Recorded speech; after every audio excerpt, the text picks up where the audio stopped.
Good evening and welcome, one and all, to PACIFIC414 Pop Talk. I'm your host, Mike. Tonight, we're going to be talking about the Terminal author eviscerating some critics of the Terminal movie. We're also going to talk about Twitter suing Elon Musk. And another topic we are going to talk about is Sylvester Stallone's Samaritan, and a few other topics of note. And let's go ahead and get into the first one. But before I do that, I do want to say hello to anyone in the chat. And the first person here showing her support is Kathy Skywalker. She says, "Hello there." Hello there to you, Kathy. And she also says, "Always checking who's live streaming." And then she adds a note, and this is true, folks. Indiana Jones himself, Harrison Ford, has turned 80 years old. Yes, some may refer to him always as Han Solo, but for me, the first movie I saw him in wasn't the original Star Wars. It was Raiders of the Lost Ark. So to me, it's always Indiana Jones. Although I have to be honest, no one, including myself, asked for Indy 5. And after seeing Kingdom of the Crystal Skull, I look at it this way now. There are only 3 Indiana Jones adventures, starting with Raiders of the Lost Ark. Then you have Temple of Doom, and the last of the 3 films being The Last Crusade. And Kathy also says, "Glad to support great content." Well, it's always good to have you and so many other folks here, Kathy, because without your support, this channel wouldn't be where it is right now. So let's go ahead and get into this first article, or should I come up front with you guys, come straight out with it before I get into this next story and say there almost wasn't a pop talk tonight. I'll tell you what. If anybody's been stopping by the channel the last few days, you know I've been playing a lot of Final Fantasy VII Remake. I have been playing that probably longer than I really need to.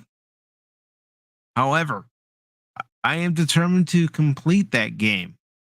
And I'm getting close to the finish line. I can feel it. I'm getting close to the finish line in that game, and I was very tempted to play that game tonight in place of Pop Talk tonight. But here's what I know what would happen.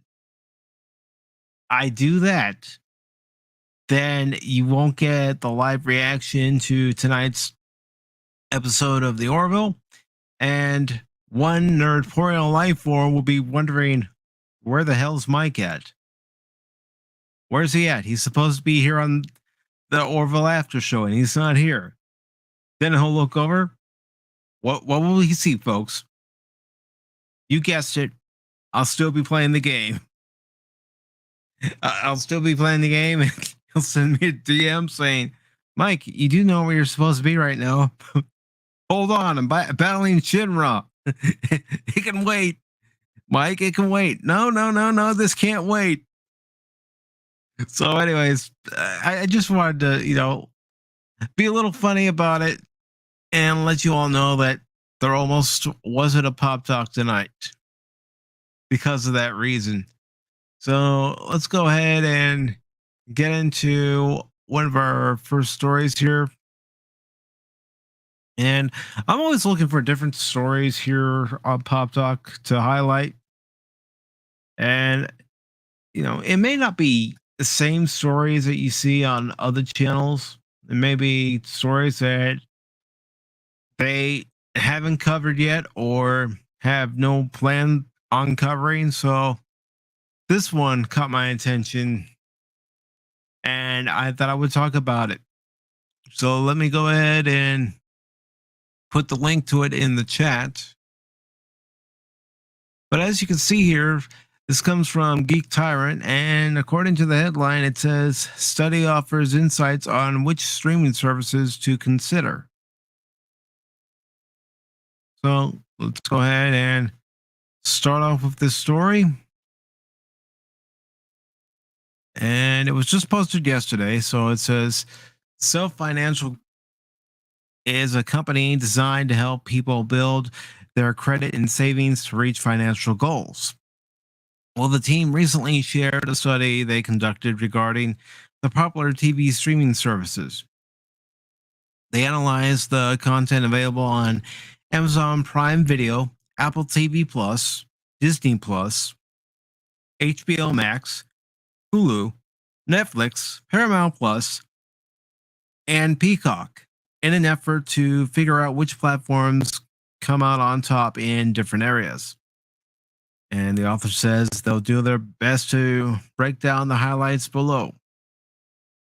Goes on to say the first thing that is shared is the pure amount of content available on each service in the United States. Here, Netflix is the king with 6,475 titles, and the next highest being HBO Max with 3,503 titles. The nice thing about the graphic they shared is that it breaks down the content additionally by IMDb scores. The more opaque the color, the higher the score. When you look at only a score of 8 plus on IMDb, Netflix has 795 titles, while HBO Max is still in second with 463. So, as you can see here, some of these stats from Self. This one right here is Netflix. You got HBO Max, Paramount Plus, Hulu, Prime Video, Disney Plus, Peacock, and Apple TV Plus.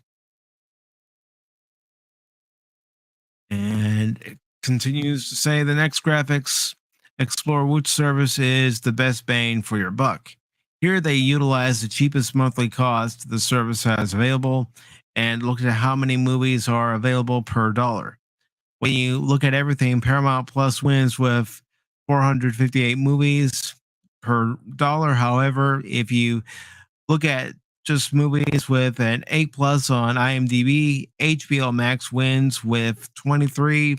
And if you add the 6 plus IMDb scores, Netflix wins at 206. They then did the same thing with TV shows, and here Netflix wins across the board. So there's graph number one showing Paramount Plus being the king when it comes to the movies that are available on their service.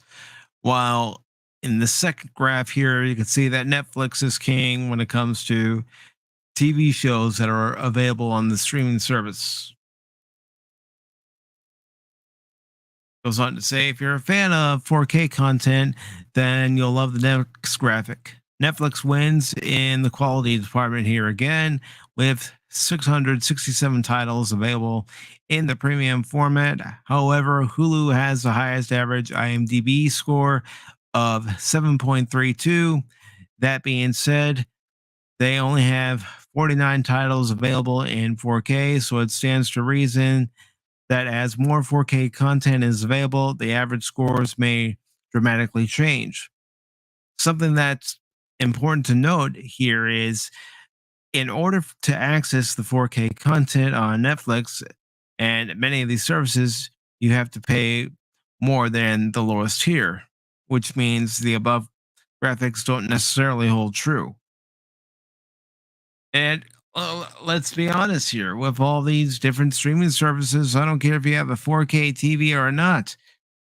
How can anybody afford all these streaming services when it was supposed to be all about cutting the cord when it came to cable or even satellite? Now you're paying just as much, if not more, by subscribing to all these streaming services. I'm not saying I'm subscribed to all these streaming services. I will admit, for review purposes, I still have Disney Plus, but that ends in the next 4 months. So and I don't have Netflix, and I have HBO Max and Hulu. And the only reason I have Hulu is because they had a Black Friday offer for their service, and you pay $1 for 12 months. So I thought, why not? Hulu for a year. The Orville comes back, and hopefully I'll be able to find another show to watch besides the Orville for $1. And I did. I did in The Old Man. Now, I know some people probably still haven't checked out The Old Man with Jeff Bridges and John Lithgow, but as I've been saying, check it out. It's worth watching. And let's see. Kathy says, I don't have cable. Neither do I. Neither do I. I either watch what's available on HBO Max or Hulu, or since I have a Roku, I watch what they have available each month for free. The article goes on to say if you're looking for a streaming service for your kids and family, the team looked at content that is typically deemed appropriate for a 7-year-old, utilizing the ratings such as TV Y7 and PG. Here, it shouldn't be too much of a surprise, but Disney Plus wins with 1,139 titles meeting the filtering criteria. Once again, another service has a higher average score, Apple TV Plus in this case, but it has the least amount of content in this category, with only 38 getting through the filters. So there you see, if you have anybody age 7 or younger, Disney Plus is your best bet. For the rest of us, we're out of luck. And then you have HBO Max. I mean, let's face it, HBO Max with all the Looney Tunes content that they have on there. And who doesn't like Looney Tunes? Okay, it then goes on to say the last thing I'll include here is a breakdown of IMDb ratings for genres or genres, however you want to say it. On each streaming platform, HBO Max wins in 11 categories like biography, film noir, history, and music. Okay, so let's do this. Let's magnify so we can actually look at that graph.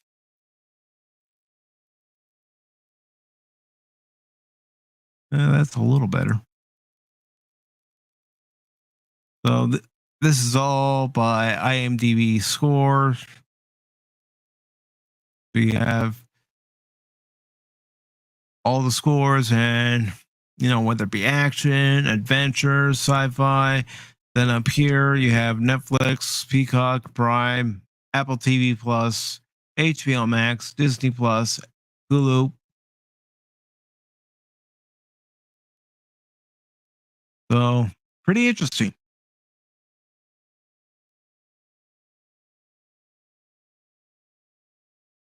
But again, how many can actually afford all these streaming services? And when you see that Netflix and so many of these other streaming services go up each and every year, it gets more and more expensive.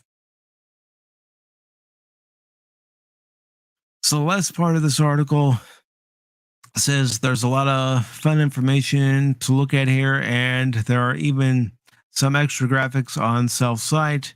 So check that out. That being said, it's very important to note that IMDb ratings don't always line up with our personal opinions. That's for sure. I mean, let's look at it this way. I could give a review of an episode and see things in that episode that someone else might have overlooked, or see things differently than someone else did.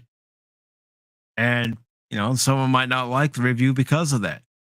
But we all see things differently. We all interpret things differently. And before I continue,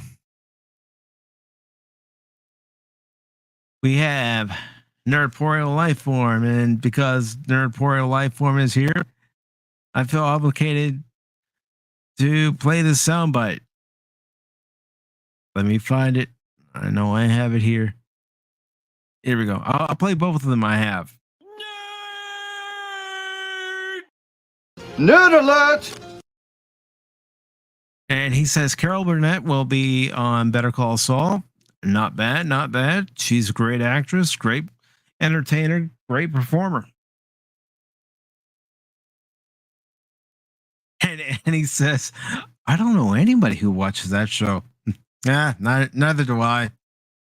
I don't know anybody who has any kind of after episode reviews of it or anything, has a panel talking about it. Nah, I don't know anybody who goes to that length. Nobody at all.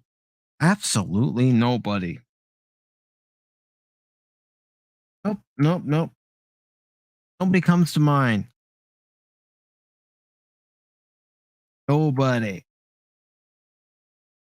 Absolutely nobody.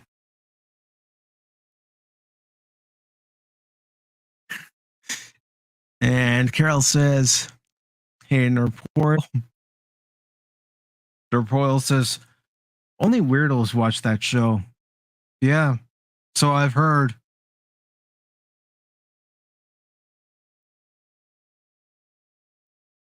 And Nerdporial says, Kathy Skywalker, you may be in for a treat, so I've heard.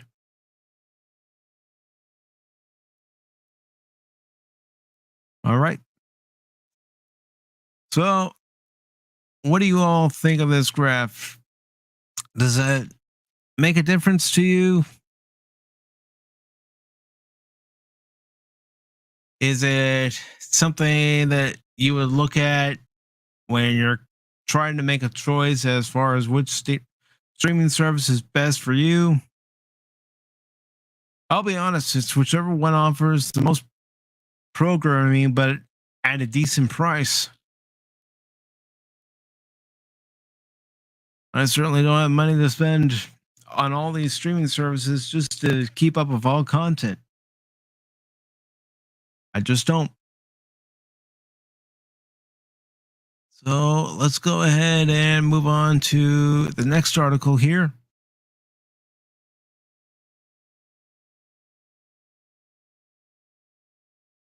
What's going on in the world of pop culture? Well, I will show you here in just a moment, my friend. And the Terminal List is a great show, by the way. All right, I'll have to check that out. Who knows? I might even do episode reviews of that.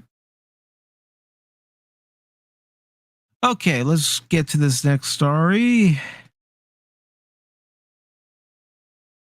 All right.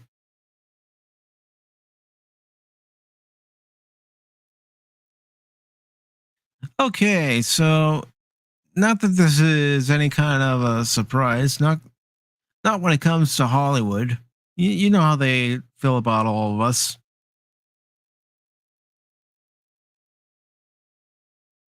And real quick before I go into the story, the report says I have Amazon for shipping reasons, Hulu for the Orville, still have Netflix for Stranger Things, and AMC Plus for Better Call Saul. That's understandable, brother. Yes. Even as Cash is a fan of the show too. We both think it's worth it. We both really enjoyed this last episode too. It is a cat and mouse chase, and one of the things I like about the show is that when they do flashbacks, they're relevant to what's going on in the current story. So the flashbacks that you'll see in the past are relevant to the story going on in present day.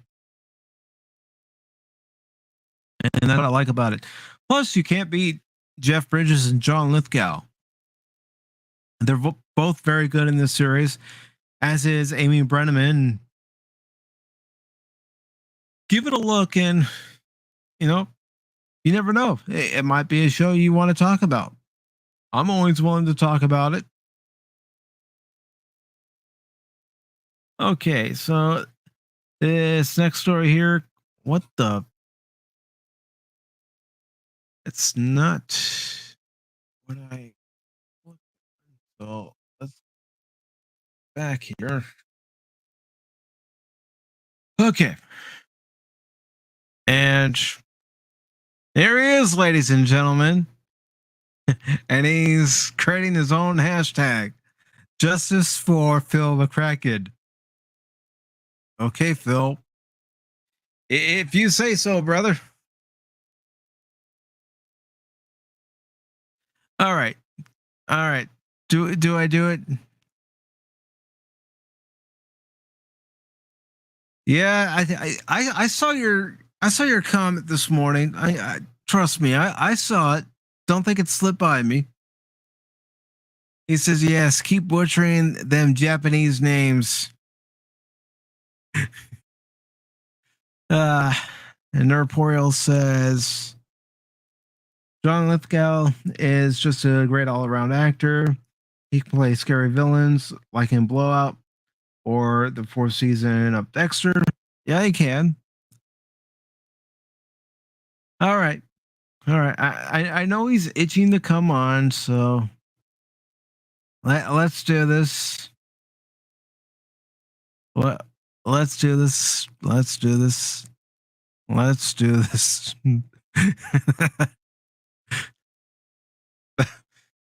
Yeah, maybe that's how I should react anytime you come in, Phil. Phil McCracken? I don't know what Phil McCracken. Who's Phil McCracken? I don't know that guy. But I've heard things. But I don't know him. Okay. No, I know. Me being silly. What else is new? So here we go. Another Hollywood person saying something, and why do we even care? We care because we like to laugh. So it says Miss Marvel co-creator Sana Amanat claims critics of Disney Plus series feel their identities are being threatened. I don't know. You want to know what I identify as? I'll tell you what I identify as. This is what I identify as. Glory to you and your house. Yes, I identify as a Klingon. And please welcome at this time the man of their existence, the one who would not play with you if you have GoBots. No. If you're called to He play will mock you. He will mock you if you're called you to play with Transformers, don't show up with GoBots. It's that simple. he will mock you if you use Jiffy Pop popcorn. Please welcome Phil McCracken. Oh, and by the way, he also wants to start a war with other countries. Hey, what can I say? When you are a superpower, you're like a Super Bowl champion. Everybody's aiming wait. You're calling yourself a superpower? I That's a that. stretch. I'm talking about the country as a whole. I just happen to be a part. A nice part, but a part.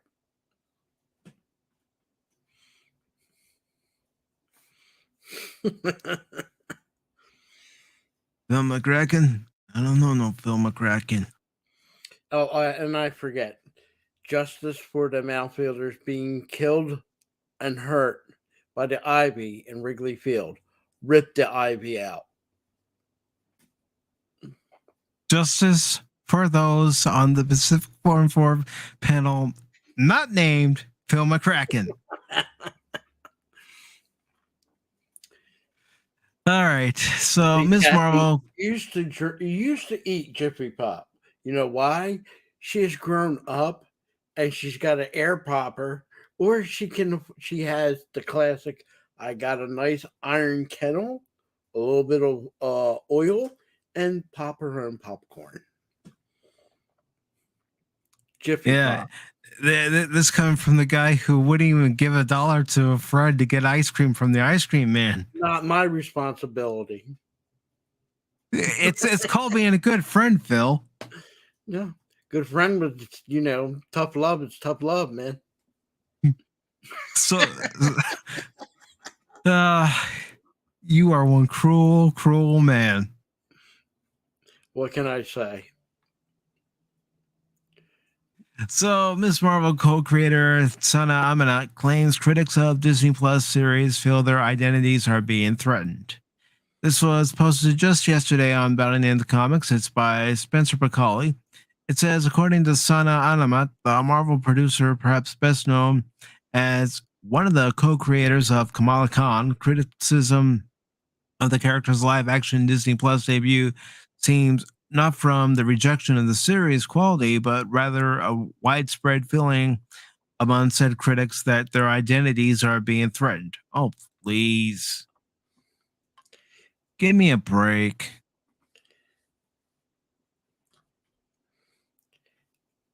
Though mainstream media outlets have. Go ahead, Phil. I saw this yesterday. Saw a couple YouTubers that reported on this. Look, you don't like something, you don't watch it. It's that simple. We don't watch it. We turn it off. And we don't equate to it. We avoid it. But that's not good enough for Disney and their little companies. If you don't like it, you're a hater in some form or fashion. It's not good enough you turn it off. It's not good enough that you avoid watching the episodes. If you do not watch it, then there's something wrong with you. Well, like I said, and I said it many times, Mike, and you know this. Warner Brothers went down. Why? Because they did exactly this. It didn't pay off. It lost money. Disney is finding out the hard way. Go with Marvel. Since last year, starting with Black Widow till today, the only real hit they had is Spider-Man. Black Widow, we can say, was a failure.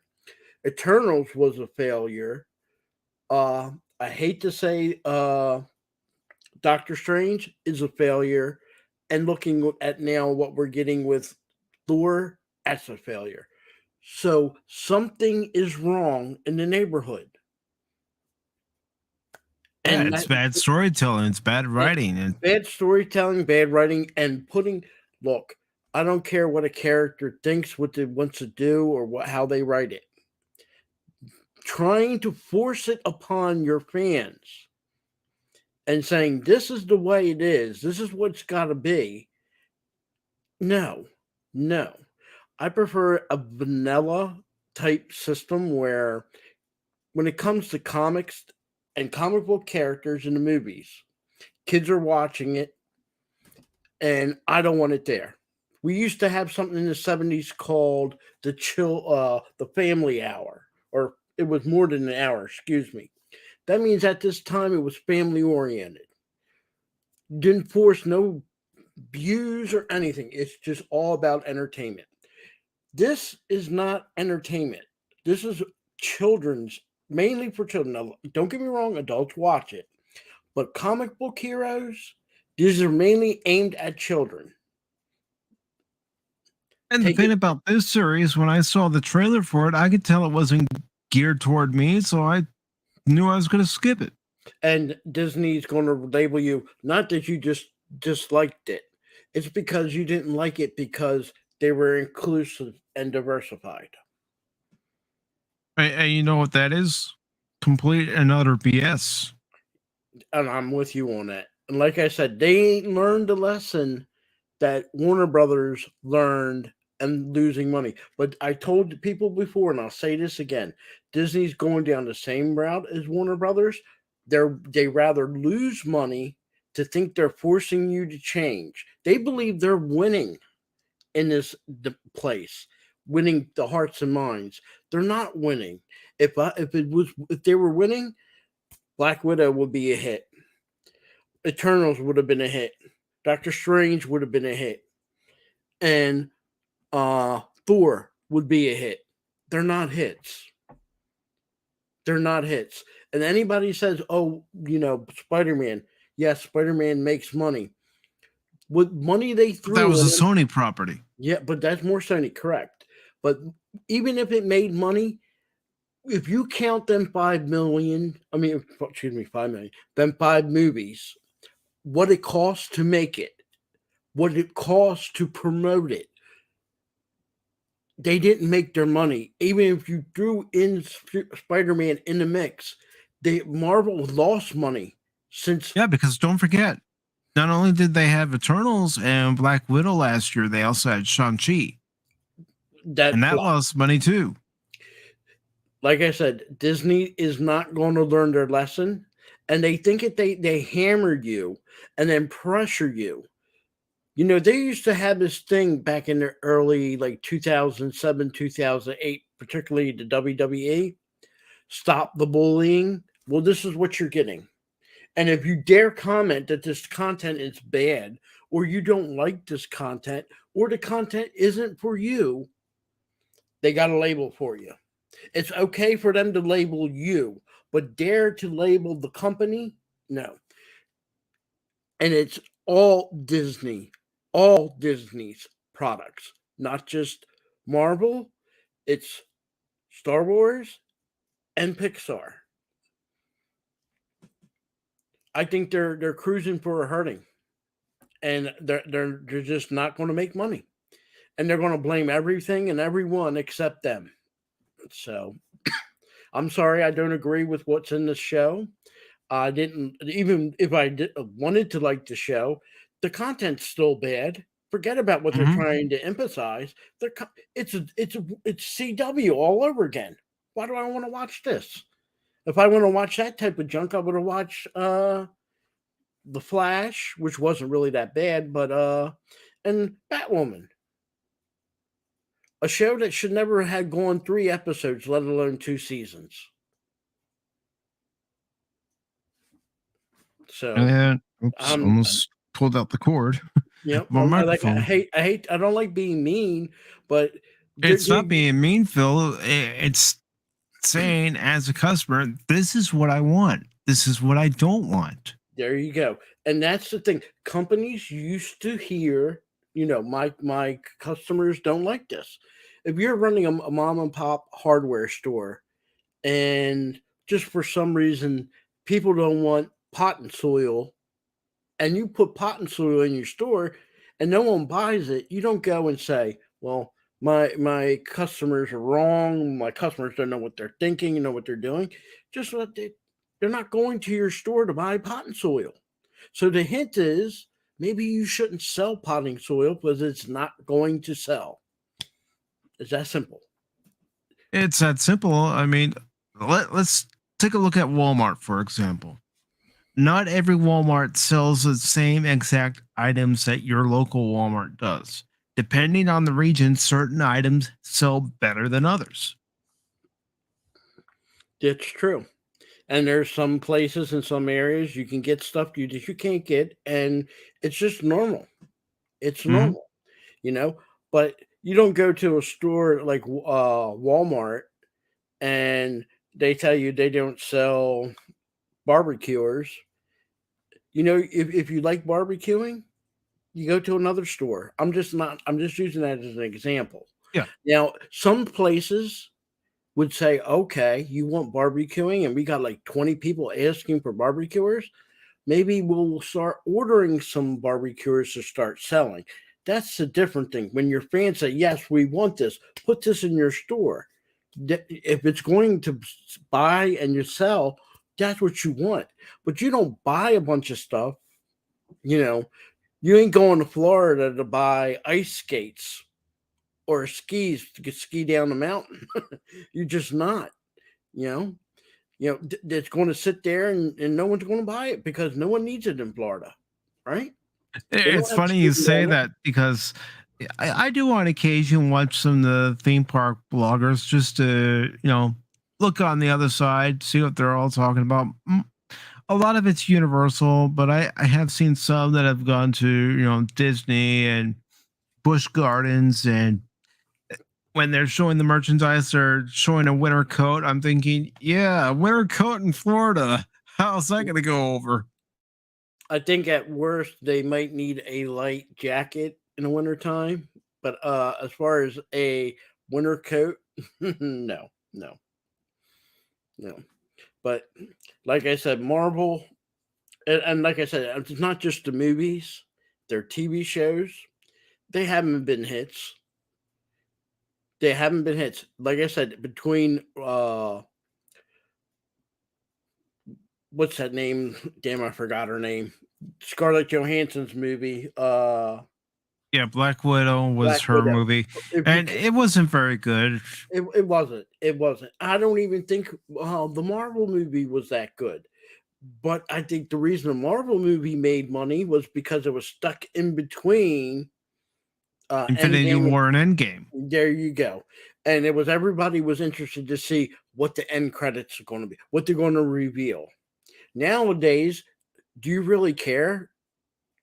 Can Not anybody tell anymore. me Doctor Strange? Anybody can tell me what were the end credits? What is it about? And do you care? No. I think this is going to kill. Do you remember I told you that I felt that they're oversaturating with comic book heroes, superheroes? Yeah, We got Sylvester Stallone's going to come out with a superhero movie. it's Uh, funny you should mention that because that is one of the articles I'm talking about tonight. yeah, well, I'll save that one for later then. But I think it's oversaturated of movies dealing with superheroes. Marvel don't have anything else that it can make. Let's be honest. And I give it a couple years before no one's going to watch it and just going to be done. Forget about whatever they're putting into it. Just it's a burnout. Star Wars, they might have something, but guess what? They're woking it and no one wants it. The Reva lightsaber. And yeah, I was gonna say it wasn't an article I was gonna talk about, but did you hear how that Hasbro Pulse fundraising campaign, the GoFundMe campaign that they had? I know it's not GoFundMe because it's Hasbro Plus, but they couldn't even raise enough money so they can start producing those Reva lightsabers. They wanted 5,000 people and they only got 1,400. They didn't even get half. They didn't get half. They're trying to force this Reva character like she's the best thing that they ever created. And sorry, she's not. No, and I like what Kathy's saying here. I went old school earlier and watched a few episodes of Three's Company. Yeah, that's what a lot of us are doing. We're going back to the older shows when they actually had substance to them and, good writing, good characters, and we enjoyed watching them. I can't tell you how many times I've watched episodes of the original Star Trek series, Next Generation, Deep Space Nine, Voyager, and Enterprise, but I still enjoyed. Yeah, it does get to the point sometimes where I might mix up one episode with another, but as soon as I'm watching an episode, I'm going, is this the episode where this happens, or is this the episode where that happens? And then I'm going, wait, no, no, no, it's the episode where this happens. But it's all that information from those episodes, and like I said, sometimes I get it mixed up. I'm not perfect. Like I said, I only seen clips of this TV show, Miss Marvel, and from what I seen, I didn't like it. It seemed CW to me, and then they It's geared threw. for preteens. You can tell just by watching the clips. I don't know if that's the same impression you got, but I that's the thought it was. impression I got. I got it as CW. Really, that's how I thought it. It was just Marvel's version of a CW. And to get it over the hump, or thinking they're giving it over the hump, let's throw in there Brie Larson dressed up looking like Marvel. Like that's really going to improve anything. They still think Brie Larson's Marvel is what fan wants. You could take that character totally out of Endgame or anything associated with stage, whatever it was, 2 or 3, and you wouldn't miss her. We really didn't need Miss Marvel in Endgame. No. We had a female superhero. She really wasn't there. No, we had a female superhero. She was there. She was well representative. You had Scarlet Witch, and you had Black Widow. You had representation, if you want to call it that. But it's not good enough for these people. You know, first of all, I think they need to chill out. 6 movies in less than a year, and we're getting ready to get a 7th one. Marvel's really, I guarantee you, at the end of this year, Marvel is going to be hurting for cash. And it's really, you're going to say, well, they're not really just them, it's Disney. Disney is going to be hurting for cash. And unless they change their ways, unless they start making content that their fans are wanting, and fans just want good entertainment, keep the politics out of it, keep all this gender stuff out of it. You do not need that type of content in every form of movies. Why? They have the saying in there. I've seen a clip of Thor Loving Thunder where female Thor goes, "Oh, they need the rainbow. Let me go there." Yeah, really? Yeah, there's even an article I saw this morning where Natalie Portman says that Chris Hemsworth dropped his carnivorous ways before he had a scene where he actually kissed her in the movie. It's like, because I'm a vegan. It's like, okay, good. You're a vegan. He was eating meat, getting protein so he could bulk up. If she had a problem with Chris Hemsworth eating burgers or meat or whatever he's eating, maybe you should have thought about that when you accepted the role. Maybe you should say, okay, maybe our kisses should be hidden, and you can hide it by the way you position people so they're not really kissing. You know, in the because old of the days, angle with the camera, they would gives kiss that the chin. illusion that they're kissing. Yes, or they will actually kiss the chin. One will kiss the chin to make it look like they're actually kissing. They could have done that, but it didn't have anything to do with that. It's every political statement. You know, whatever you put, you can lick your finger and put it up in the wind, and it's whatever feeling of the day is, or the week, or the month, and that's what they're going to promote. You know, anymore, Phil, it's by the second. That's how quickly they change their attitudes. And you know, I'm going to say this, and if this goes a little too far, let me know, Mike. I know people. I'm in the middle. I'm not right. I'm not left. I'm not a Republican or a Democrat. I'm independent. That means I'm totally independent. I'm no party affiliated. But I know libertarians, and I want you to think about that. Libertarians that used to be in the middle, and due to the way politics and how today's society is, they are now leaning to the right. Not by choice, it's just by the standards of what we hold them today. Libertarians were always they're a small party. They're not big, but they are a party, and they were always considered in the middle. Now, even libertarians would tell you, I don't want to touch that Democratic left. And I think even Democrats, there's a vast majority of them, they don't even want to be there. So, you know, don't want to be mean, like I said, but the politics and everything. it's not being mean. You're just bringing something being honest, up. you know. And we like I said, 15, 20 years ago, this was unheard of. This is unheard of. You know, they have to make you accept people. And I'm here to tell you, it's okay to say, no, I don't accept it. Doesn't mean you become hateful. Doesn't mean you want to do something to somebody. Look, I have family that are gay. That's their business. Personally, how I feel about it should not matter, and they shouldn't be looking for me for acceptance. I love It's them. their life. It's It's their their life. life. It doesn't But affect you. but to ask me and tell me I have to accept it, that's a different story. I don't have to accept it. That's my belief. And I'm entitled to it. Now that might sound a little mean to other people, but ever in America, everybody's entitled to their own belief. There's people out there that don't like the color red, and there's people that like the color blue. Do you have to destroy the color blue because of people like red? Do you have to destroy red because people like the color blue? No. Your choice, whatever.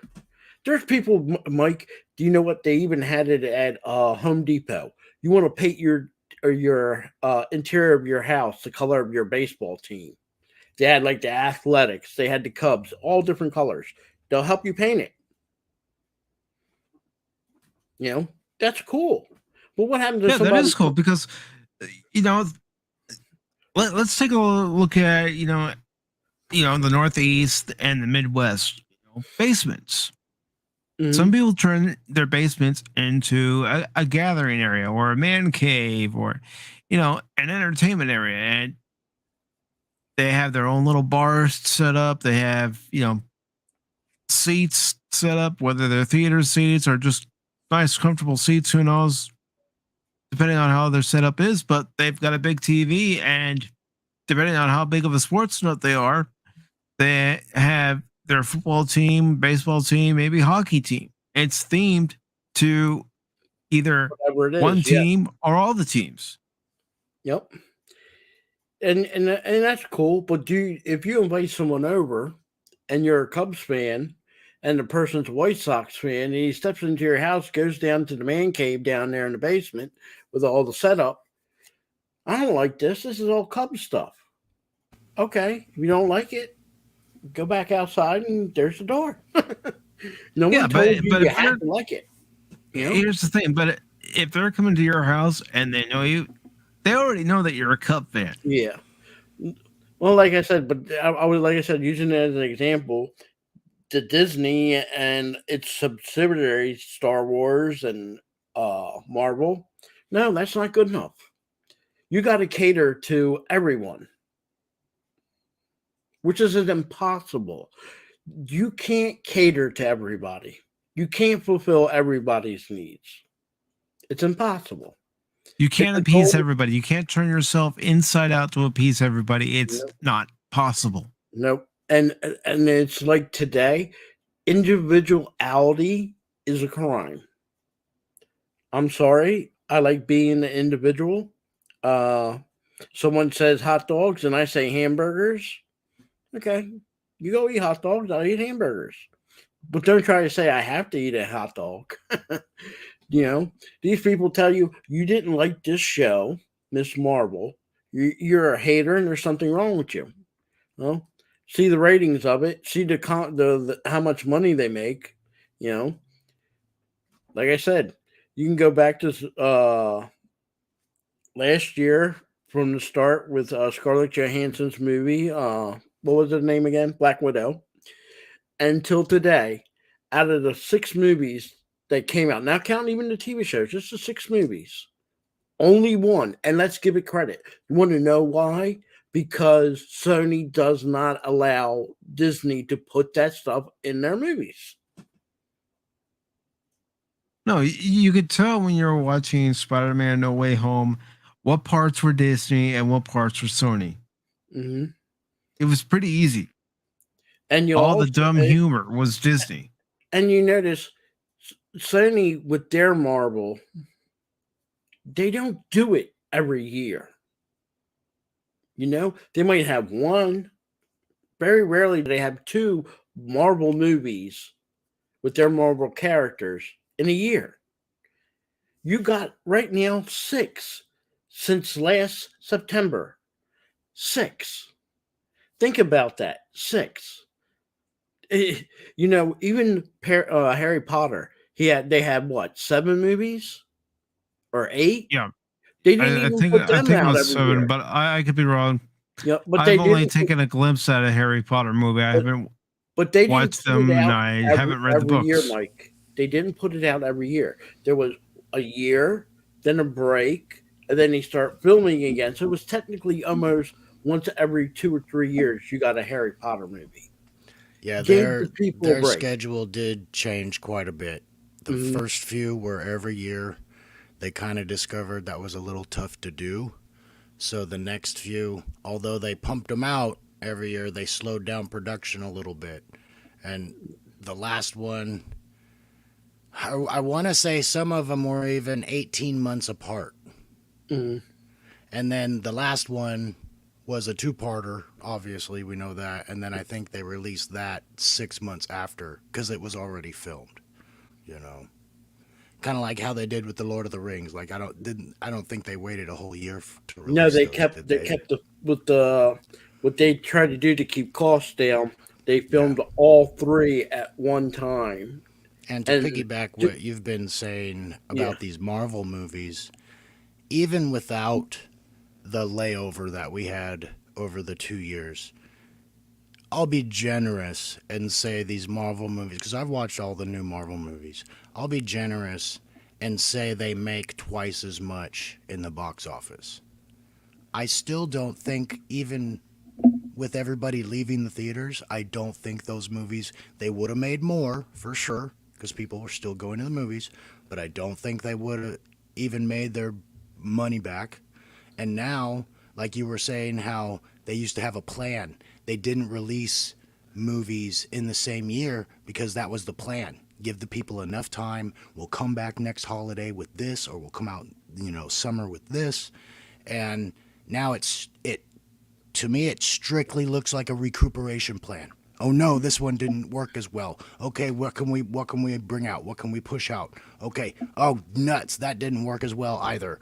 Okay, what's next? What's next? And of the Marvel the series, I honestly think Black Widow is the only one they could have made a movie out of, even though it wasn't on the par of the other Marvel movies. But I think Black Widow was far better than Loki and, the Scarlet Witch and The Vision. TV And shows. The yeah, TV shows. because And those were supposed to be movies, early on too. And I don't know if Black Widow was ever like, maybe we should make it a series. I don't know if they ever went that far with that one. But I enjoyed Black Widow, but it wasn't on par with the other ones at all. I think if you took her Black Widow out, insert it where Marvel was, and move Marvel over and do a switch, Black Widow would have been more of a hit, and it had more relations to Yeah. Endgame than Marvel.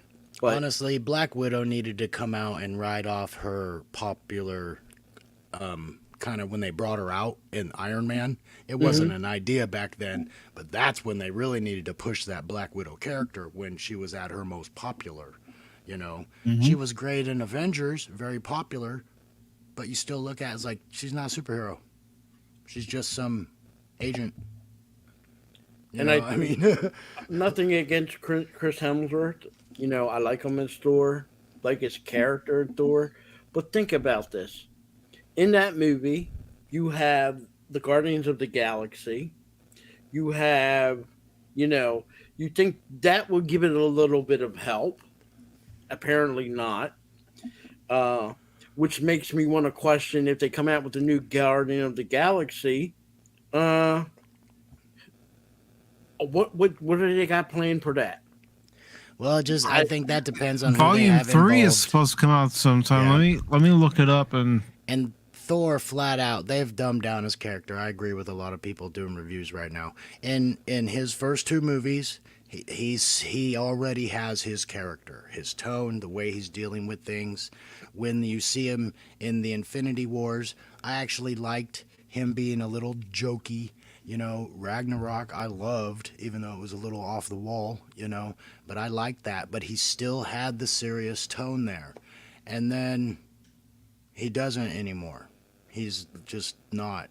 You know, it's like he got fat. From what and I've been he hearing, lost Thor's everything. nothing but a goofball in this one. Yeah, they're playing him. It seems like the dumb surfer dude. You know, it's like they're the Jane Foster's character. They're you know, it seems like I don't know the story, but I knew the old comic books, and it seems like if they keep it going, they're kind of handing a baton off. You know, almost. I don't. You know, it's weird to introduce a character like this and have it go nowhere. So I'm not sure what their plan. I'm not sure about this one.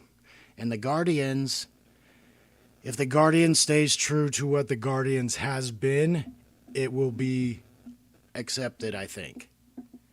Guardians of the Galaxy Volume 3 is supposed to come out May 5th of next year. And I don't even know if it's going to be the whole same team.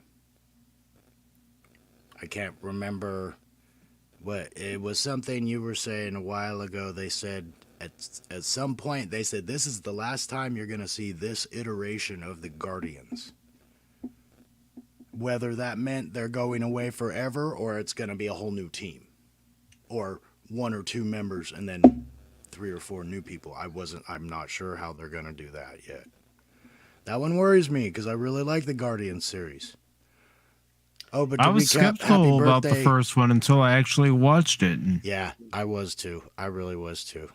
That Guardians was another one of those in the Marvel series. It was a very good surprise because I wasn't sure if it would work into what Marvel was doing with their tone. But, you know, making it its own movie, it's kind of like how Spider-Man did so well. Spider-Man, although is Marvel, you know, it's always been set apart. It has a different kind of direction and tone and everything. So different owner. And it's even when you watch it, you're like, wow, this is different than the Marvel movies, you know. And it's because it's always been the different owner. Because but I think that's the appeal too, you know. You got Sony owning it, and trust me, Disney is not happy that they have to make deals. Oh yeah, with Sony to make that movie. If you remember, there was a big hoopla a couple years ago with that because Disney felt they were losing money, you know. And right now, if it wasn't for Sony and Spider-Man, every single one of the movies of Marvel has been a flop. Yeah. Oh, and I wanted to say, happy birthday, Harrison Ford. Yeah. Yes. Happy I 80th birthday. I agree with what you were saying before. Like, yes, he's Han Solo, but man, I can't tell you how many times I saw those Indiana Jones movies when I was a kid. You know, Indiana Jones is about Indiana Jones, who Harrison Ford is. Han Solo's in Star Wars. The movie's not about Han Solo, you know? No. So he will always Indiana be, Jones, and people don't like that. you know, Han Solo will always be a supporting actor when it comes to Luke Skywalker. And in that movie, in that series, yes. Yeah. Because But in Indiana Jones, you're right. That is all Harrison Ford. That's as much a pinnacle. I can easily see how people can be a fan of Indiana Jones over Han Solo. And I don't know how good or bad this next one is coming out. Regardless, there's no passing the baton. If this is not like we're going to have James Bond, you're not going to have people who love who was original Bond. Connery. No. What was his name? Sean Connery was Bond. Connery. You know, Sean Connery passing the baton. You know, and then the next guy who played the Saint on the TV show then took the role. You know, you're not going to have that. You put somebody else out there as Pops. Indiana Welcome, Jones. Pops. It's done. Kill the series. Yeah. It's done. Yeah, I accepted number 4 for what it was worth. Got a little goofy, but 5 they'd have to do some for me to be happy with 4. I liked 4 because of who was in it and what they brought. You know, they bring her back, they bring the girlfriend back, and I can't remember who was the SS lady, the really big star. Kate she's really Blanchett. Yeah, Kate Blanchett. I love her.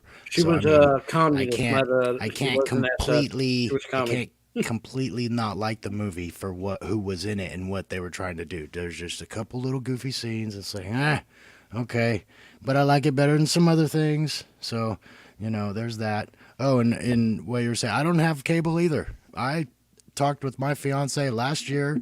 I said, why don't we just get rid of cable and pick up 4 or 5 streaming networks? We'll pay less and we'll be happier.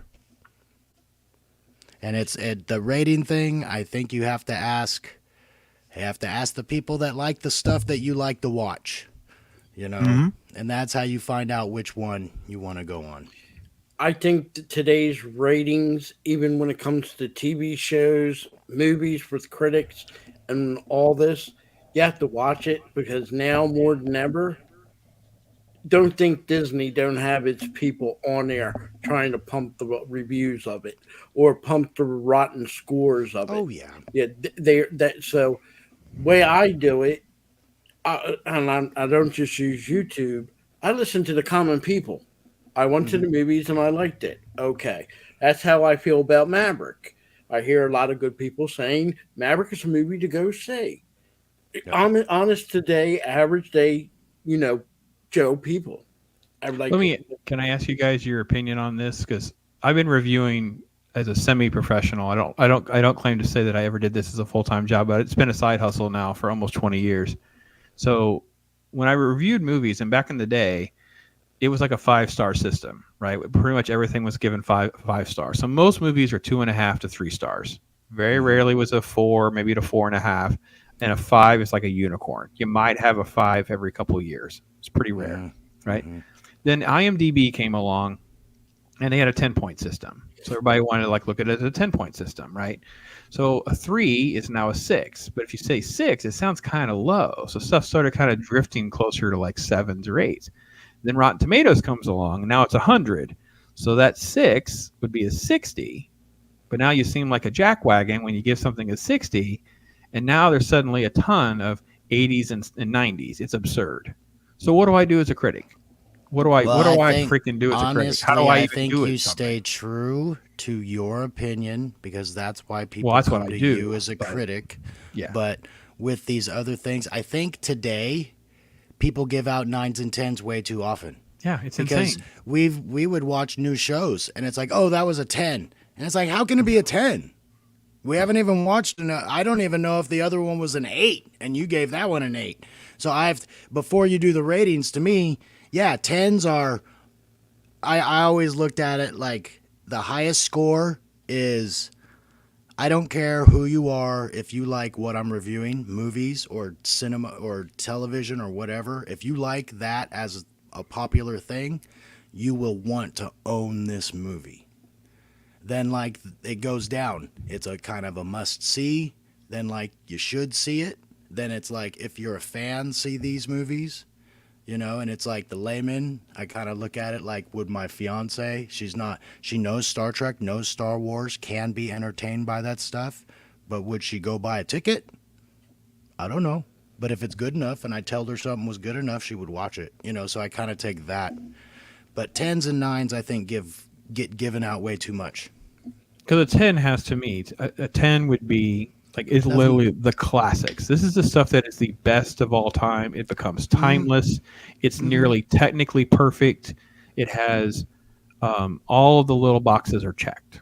I always say, for me, Godfather, Godfather 2, and Shawshank are 10s, and they kind of are stuck there. A lot of other things I kind of go back and forth on. A lot of things can become a 10 for its genre, but maybe not as a whole. You know what I mean?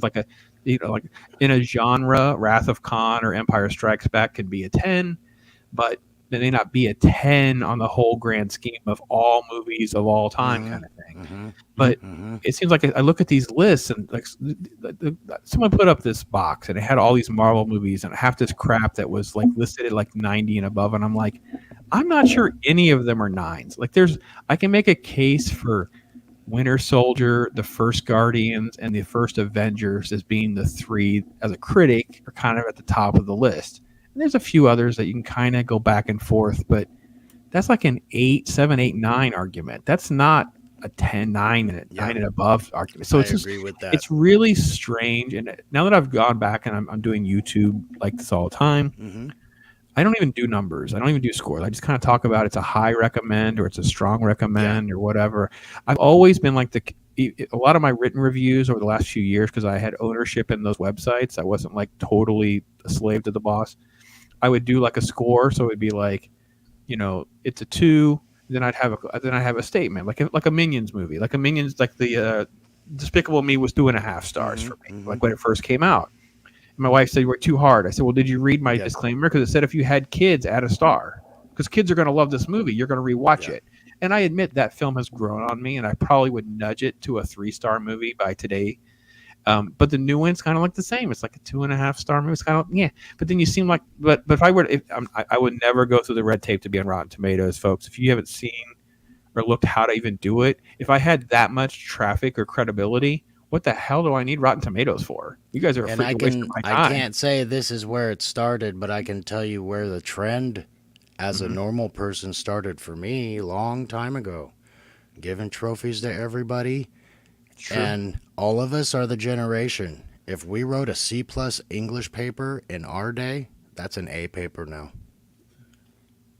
Yeah. So that's the difference. People just But there's been a give more degradation, right? credit. Our grandparents, if you're like our because I had this thing from my grandparent. My grandmother had this little book, and it was like this little school book. It's only like this thick. And you read it, and it was like high school level or college. And it was like her grade school or middle school book or something like that. I thought, holy crap.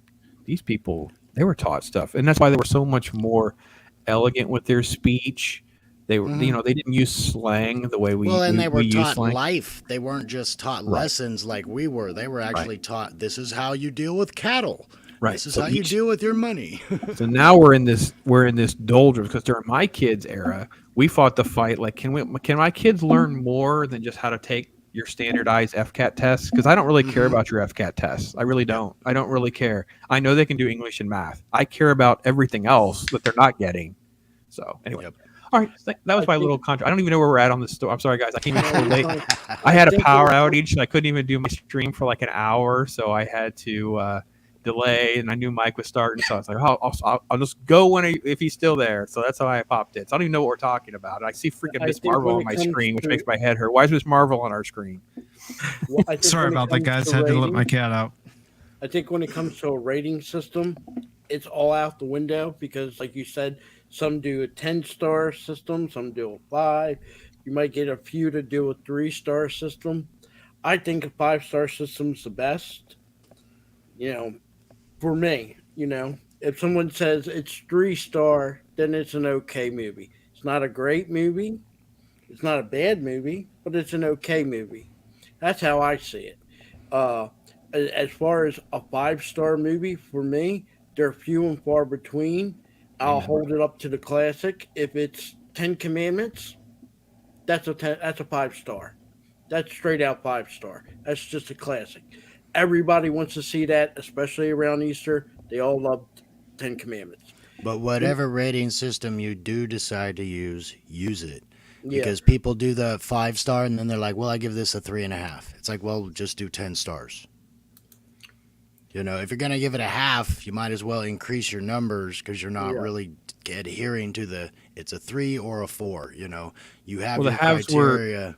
The halves were common. Again, I grew up in like the 80s and the 90s, so I was kind of how I was trained when I kind of pitched the idea to being a reviewer, and I was allowed to use halves. So that I like the way you referred to it as this is a must see, and then it's like if you like cinema and you like fun movies, then go see this. Like that kind of criteria, that's a much better. Like if you're a fan of movies, this is a must see. If you're a fan of sci-fi, and then that would be the next step down, kind of thing. Yeah. I think you guys.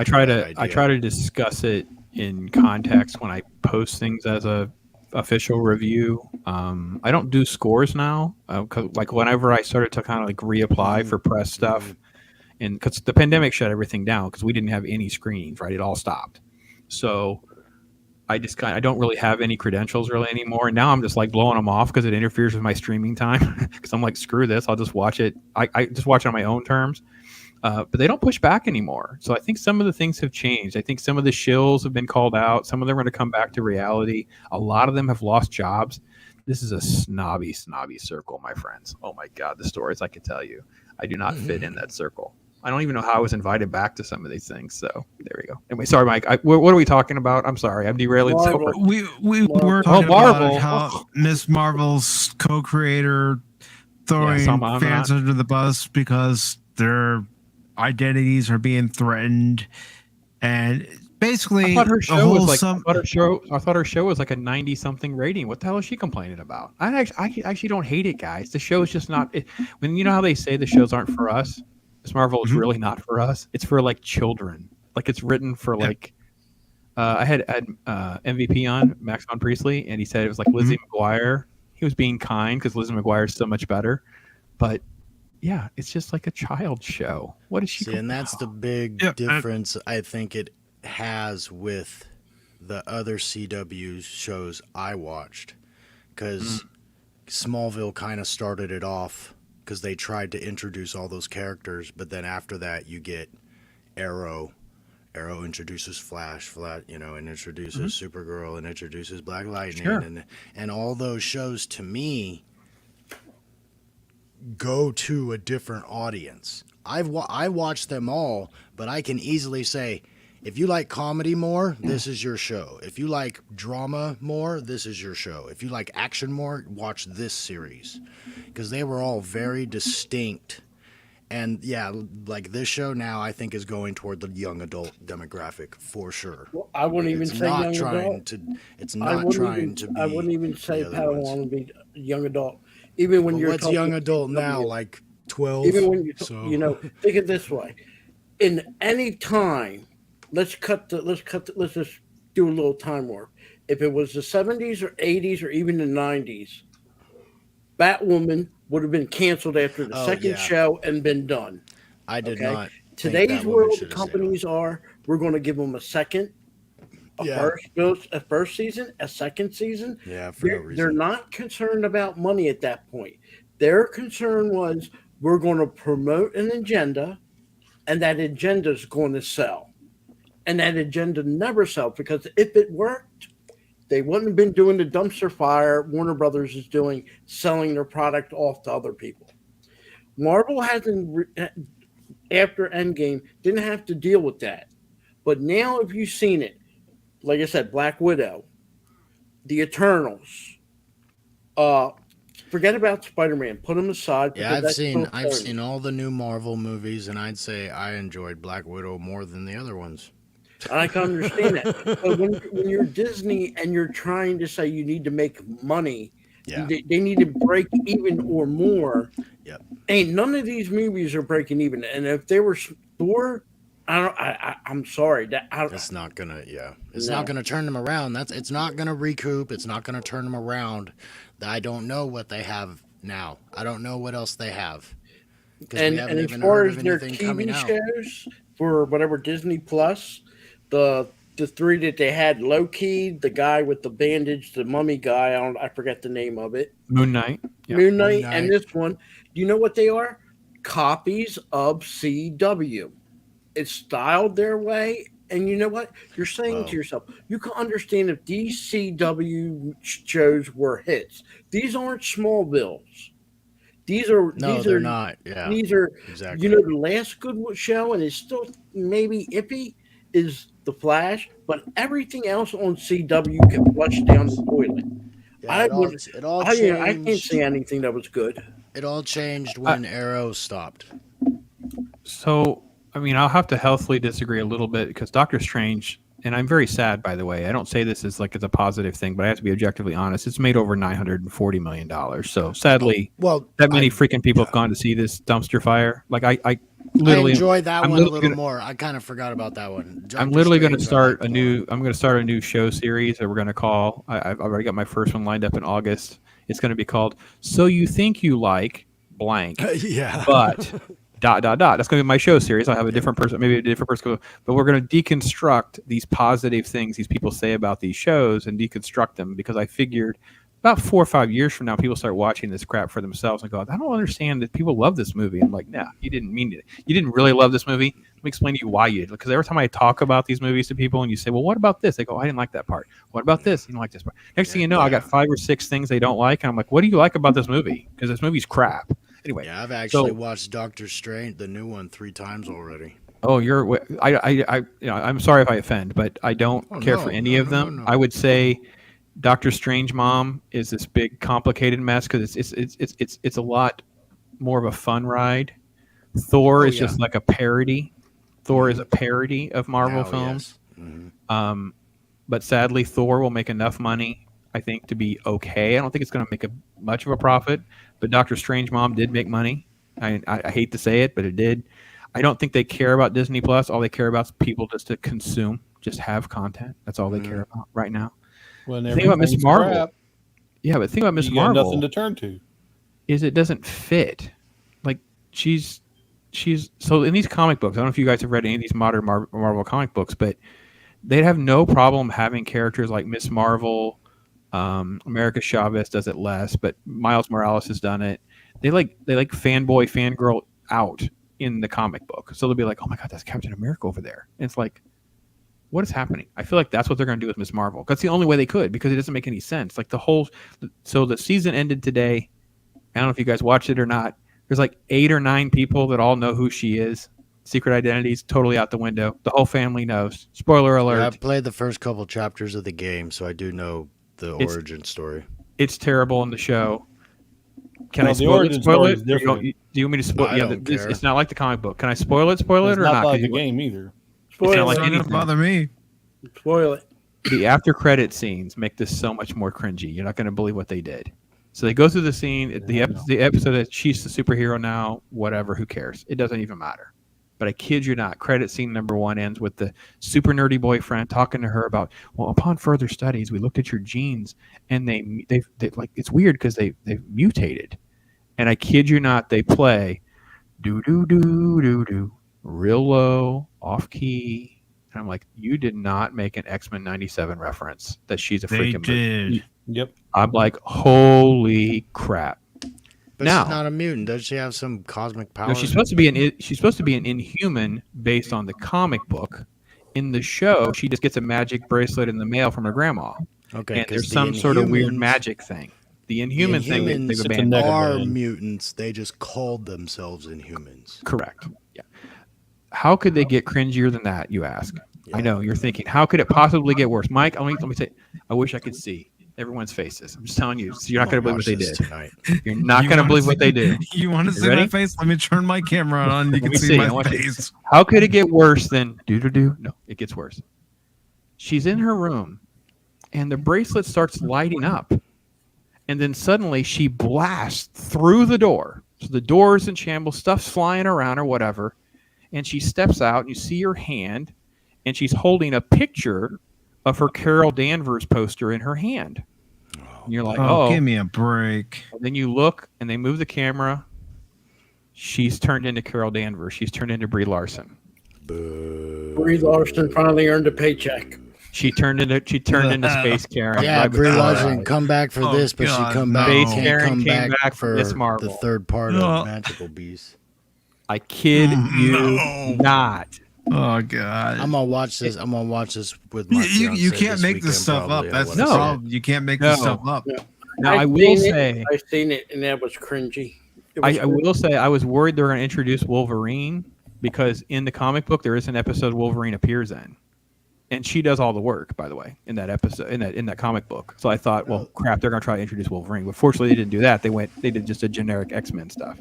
I thought that was kind of funny when you said, when can it get more cringy? And you said the bracelet started lighting up. I was like, is she going to say, what's going on, bub? No. Oh, no. Yeah. No, it was Space Karen. Space Karen. Okay. Yeah. No, that's the only reason I haven't really looked forward to this, because it looked... I've assumed it's geared toward younger adults. It's like 9-year-olds. It's not even young adults. Like it's a very generic, old school Disney Channel, like family drama because it's not really funny. And So there's is this kind of some almost superhero something that stuff. would have been on like Disney XD? No, Lizzie, what was Lizzie? I Disney think XD Lizzie, was better than this. yeah, Lizzie McGuire type stuff. Like it's just this generic little girl type Oh, shows. okay. Like, So we're looking at not quite as good at writing. oh no, because, the writing's terrible You know, because they contradict Lizzie themselves. McGuire, as for the show that it is, has decent enough writing. Correct. It stayed Yeah, on no, as long as it did. Yeah, there are no story arcs. I mean, there's Okay, kind of okay. story arcs in Miss Marvel compared to other shows, but it's just garbage. Especially the last 3 episodes are garbage. I have no idea what.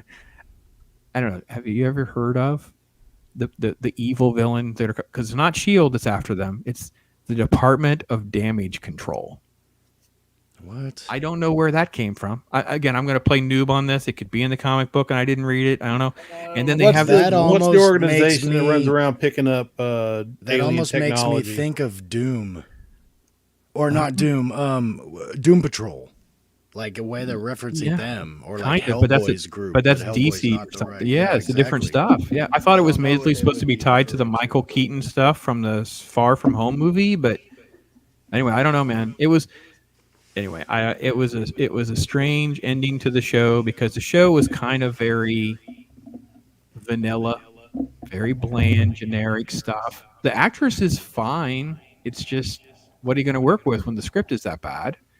It's all this family stuff. It's for little girls, and more particularly, it's really for like the Pakistani, the quote brown girl. They love saying brown all the time, and they love talking about their faith. Which I gotta be honest, none of that's really that bad. It's all fine. It's just who cares? Like it's just there's no real conflict with any of that stuff really, and she's just like a little girl who has powers, and we don't quite understand what's going Well, on. the only thing I can put it with is they're trying to push.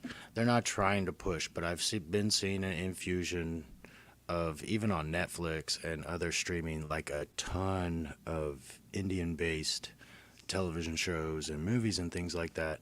And they've, to me, I think that's been that was the next culture that was trying to be integrated. And I think this is the one. I just think it seems weird because we're already used to it. You know, No, it's- they've been around. I don't know, and I can understand it from the outsider perspective, but from us being here so long, it's like, oh well, now we're just doing this race. It's like, Well, I think Sana why do Amanat. they feel like it has to be? Well, it's a self-insert, scene. right? So if you don't know the histories, Sana Amanat's a Marvel executive, and Miss Marvel was created as a self-insert of her. So almost all of this, and she obviously owns money in it. That's why they keep trying to pump Miss Marvel up, and they've rebooted it so many times. It's a self-insert, and I think she just duped these people. If I had to do a video, it would be like, Sana Amanat lied to you people. Like, who cares? Like, it's fine, but little boys, little girl, who cares about Miss Marvel? Like, it's all just generic nonsense. They've been trying to push this character for a long 10 time. years. They think that she is the next Spider-Man. They want her to be the next Spider-Man, and they don't even believe in that character enough to give her the actual power she had in the comic books and the video game. They had to change it. Yeah, they're ridiculous, and yeah, she's definitely an insert. But you know, Hollywood and the left love the Muslim religion for some reason. They prefer it over. White guilt. They prefer it over Christianity for sure. They can't stand. guilt.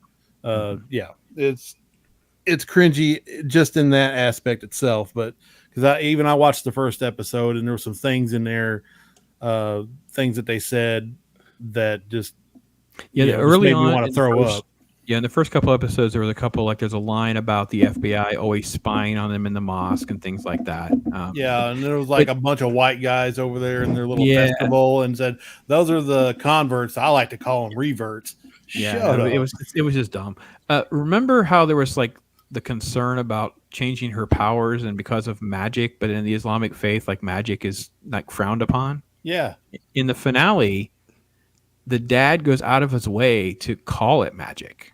Like, it was very in your face to the Islamic community. Like, if the Islamic community were going to accept the show and they're going to be okay with it all, then the dad's going to be like, it's magic. Like, it was weird. Like, well, that was your target audience. I thought you were trying to appease to them.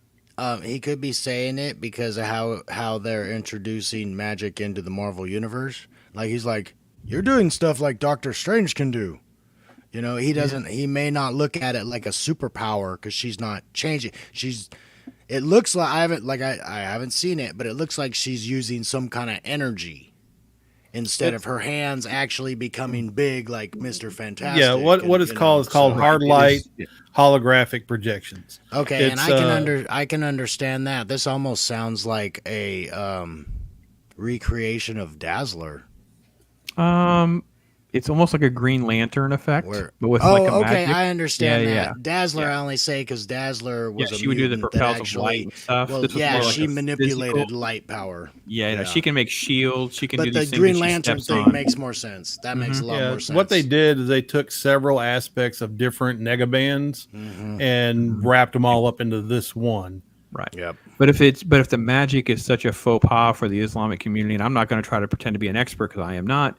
I don't know why it would be so in your face, even the finale. So, well, it's not really magic, though. I don't know why they would call it that. It's a cosmic power. Yeah. It's not. Or magic. Maybe they could be goofily making him say that, so that's where they're she can going prove him to wrong. Explain it. Yes, quit saying that. That's not what it is. We've proven that. Okay, like that's what he's leaning toward, and they're like, we're going to show that it's not that. We're going to explain. Hopefully. We'll see. Yeah, I'm not an expert on Islam, but I do know. After you're not? No, I'm not Muslim. Sorry. Okay. I definitely don't want more than one wife. Thank you very much. One was more than enough. I'm out. I thought I could go to someone called Phil McCracken for my Islamic expertise. But he's my cleric, and we were going to be no. No, I'm sorry, but I do know. In Islam, magic is frowned upon just as much as it was frowned upon by early Christians. It's not something they want. You know, if you claim to be a person that practiced magic, you're not going up to Puritan New England and claiming that without putting your life in danger. Same thing with Islam. They do not like that. We still don't like magic, Phil. No, they don't like magic. You know, well, and it also because obviously with Old Testament scripture, which ties more closely to Islamic text, is it deals with people who are really trying to manipulate people through some form of magic, witchcraft, or even black magic and witchcraft and accusations. So obviously that's why there's such a resentment and a hard line thing. So, but anyway, I don't think the show would they like the guy who predicted that Atlantis was gonna come up in the Bahamas. That guy, yeah. I forget what they classify him. If you were, I don't want to class him a prophet because that's Nostradamus type stuff too. But let's say a psychic. Let's say psychic. That's also frowned upon. They don't would use the term seer in text. Seer, SEER would be the term in text. So, what do we look? Oh, what are we looking at? This article from Counting in the Comics. Yeah, and it's talking about Eric July, and he released his first issue, at least his fundraiser for the first issue, and how everybody is a hard time getting a copy. Well, $1.3 million so far. Yes. And we shouldn't say fundraiser. It went up for sale. It's a pre-order, maybe. It's not a pre-order because it officially ships next month. But it's not like we're crowdfunding. This is already done. It's like all these different things that are happening and stuff selling out and whatever. It's because only so many orders had been made. But yeah, I don't know the words on my part. No, I'm not trying to be a know-it-all on that either. But I know on his video he did today, he spent like 20 minutes, and part of what he was doing was refuting all these crazy attacks from people trying to misrepresent the fact that all this stuff's done. He held up pictures. He actually held up trading cards and says, these are not cards. These are not. He held up cards going, these are not these. The thing he held up was the size of his hand. And I'm like, whoa. I didn't know that's what you were saying. I didn't know that's what you meant. So yeah, he did a lot. Yeah. I don't know the story though. I heard this happened, but I would interested you cover this briefly, at least for me to know what did the person say or do that got them banned, or is it just because of Eric July? That's what I wanted to find out. That's why when I saw this article, it's like, I'm gonna read this. I want to find out for myself what exactly went on here. And I'm pretty sure he was just Eric July's been branded Comicsgate, so he. Oh my God, he's been. Well, we're down that. We're down that rabbit hole. Anybody who has been on a panel with Gary from Nerdrotic or or anybody on Friday Night Tides, they're automatically going to label those. I'm Comicsgate. I'm Comicsgate adjacent, so you're all tainted. Just so you guys know, I've been blocked by the likes of Dan Slott and Mark Brooks and all them. So I interviewed. I'm not famous Graham enough Nolan. to get blocked yet. Yes, yeah. So you're adjacent to me. You're adjacent to them, I guess. I don't know. One day, I will be famous enough to get blocked by the douchebags. Oh, I'm not famous. I just asked questions or interacted with them. So God help you that you like people that they don't like, and that's why you get blocked. Oh, okay. Well, that's fine. That's Mike. I'm the most benign, generic. I'm an overtly Christian person who tries not to curse and tries to have a PG-13 show, and I'm still getting blocked by these absolute lunatics online. Who I've met many of them at shows, interviewed them on like stuff. No, I'm blocked now because of Twitter. It's like these are morons.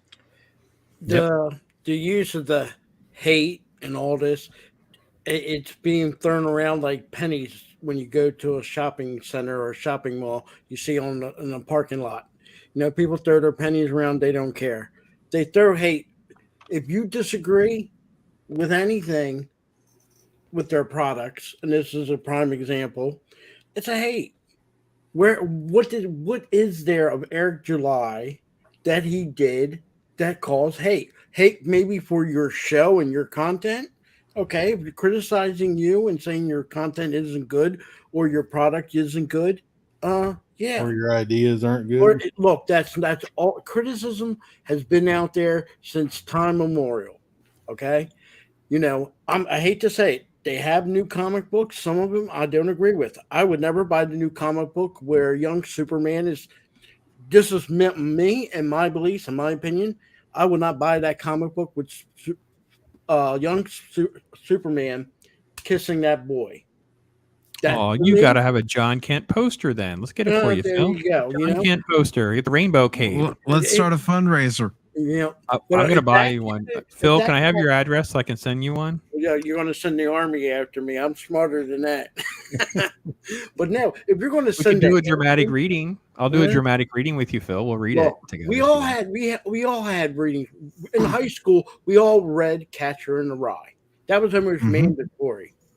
And if anybody doesn't know, you need to read it. I'm not going to tell you about it. I can read material that I don't believe in or agree with, but I read it for knowledge. Doesn't mean I have to accept it or approve of it. Nor should they look for me for approving it. Somebody said, "Do you like this Superman comic book?" No. Accept it, move on. But to label me as a hater, there's other things you label hate. Hate and love gets thrown around a lot in this world today, and neither of them half the time 90% is true. So, all right, Mike, take us through this. What actually was said or done? Comic book subreddit bans Eric July's Rippaverse comics for supporting comics from hate groups. Okay. This was posted just yesterday on Bounding in the Comics. It's by John F. Trent. It says Eric July's launch of his Rippaverse comics was banned by the comic book subreddit, which touts over 2.5 million true believers. I don't know who he has doing the artwork, but that's very impressive artwork. Cliff Richards. I really liked his work on Wonder Woman. I know he's done other stuff in DC, tons of other stuff, but Cliff Richards is the primary artist on his books. I think that's an internal page, and that's Cliff Richards' art. True believer. I don't like that arm, though. That one right arm. It looks like old school 90s stuff. Yeah. See that right arm or his hand? It looks off to me. But, I'm not one to criticize. My artwork is subpar at best. Oh, hold it right there. Go back up. On his belt. That must be the reason why it's considered a hate group. Right there. That symbol. The cross. There you go. That symbol. Gosh. No. I thought we were going to try to make a Catholic thing. It's like the cross is right at his crotch. I'm like, oh my gosh, Would it be okay if it was an arrow? Is it a Disney logo? Like, no. Sorry, we're really going to derail your poor stream. Go ahead. What does that say? Well, like I've said before, for Pop Talk, I try to keep plenty of wiggle room. It's so crazy. This we're in an alternate timeline. I'm telling you, we're in Back to the Future 2. The graft is moved and we're on a different thing. We can't fix it. We got to find someone who knows where the freaking almanac is. Oh, jeez, my knee. Eric So July, this article the freaking says, hate group. Oh my God, help me. Please, if you've ever watched any of Eric July's videos, if there's anything about that man, it's that he's very knowledgeable and he knows what he's talking about. Amen, brother. So it says Twitter user Uncapped Turtle shared a screenshot showing the subreddit banning July's promotional video for Rippaverse Comics titled Welcome to the Rippaverse. Not only was the promotional video banned from the subreddit, but the user attempting to share it was also permanently banned. That's tolerant and accepting, isn't it? Censorship. So much for diversity and inclusiveness, right? Yep. No, he was probably white. Reddit has a long history of allowing their moderators way too much power for doing crap like this. I just can't stand this site. I hate Reddit. I totally abuse Reddit just to I get avoid views. it. Well, I just throw stuff on to avoid it. get views. I totally clickbait it. I'd be perfectly honest. I'll clickbait my videos and stuff just to get views, to keep things moving. I don't mind just using it for what it is, as a useless tool of idiots. So I got more views on my Doctor Strange rant, my Batman rant, and my crap like that. My Kenobi, I got thousands of views probably from Reddit for that. Because they love hating on you, because I don't agree with them. People just love hate. They kind of have since the late 90s. I'll throw them some meat every now and again. But yeah, this is freaking stupid. This is just how dumb and juvenile they are. All I'll say is I remember, some of you all might remember, again, in the late 90s, early 2K, they used to sell merchandise that said, I love haters. So I kind of, we're all a little old school. So to me, it's just like, whatever, man, dirt off my shoulder. Whatever. You can, half the stuff they say makes me laugh out loud. And that's almost the worst insult. But I can't help it. If somebody says something so ridiculous, it really will make me laugh out loud. And then they get more mad. But hey, I don't know what to say. I'm with you, man. I'm antagonizing them. We did a little coverage a couple weeks ago about the new Marvel Pride book. About that was where they have the new trans team and all that stuff's going to be released by Marvel. So I said, I think we're going to do a dramatic reading. It still hasn't dropped yet. I checked the app the other day to see if it dropped yet. So I'm waiting for it to drop on the app. I'm not going to buy a copy. But whenever it drops on the app, I'm going to do a dramatic reading. That'd be funny. Marvel Pride number 1. Because it's so absurd. This is insane. If you need characters, let me know. That might be fun. Hook up, man. Let's do it. Because it's just nuts. Eric July is a black dude. And he's part of a hate group. Like, what? Like the comic book that had you haven't even read the comic book, and it's like it just shows you have no. He calls them crackheads. Let's be loyal. They're crackheads. I'm surprised they didn't name himself Eric February, because that's that's the month. So well, if I remember correctly, Eric July Rippa, he's associated with Geeks and Gamers, but he's not a member of Geeks and Gamers. He's just friends with them. They're just dudes. Friends, kind of like Gary, But again, if you associate with them people, I don't have a problem with Geeks and Gamers. If I want to watch their stuff, I'm going to watch it, and that's it. And if someone else doesn't want to, that's your choice.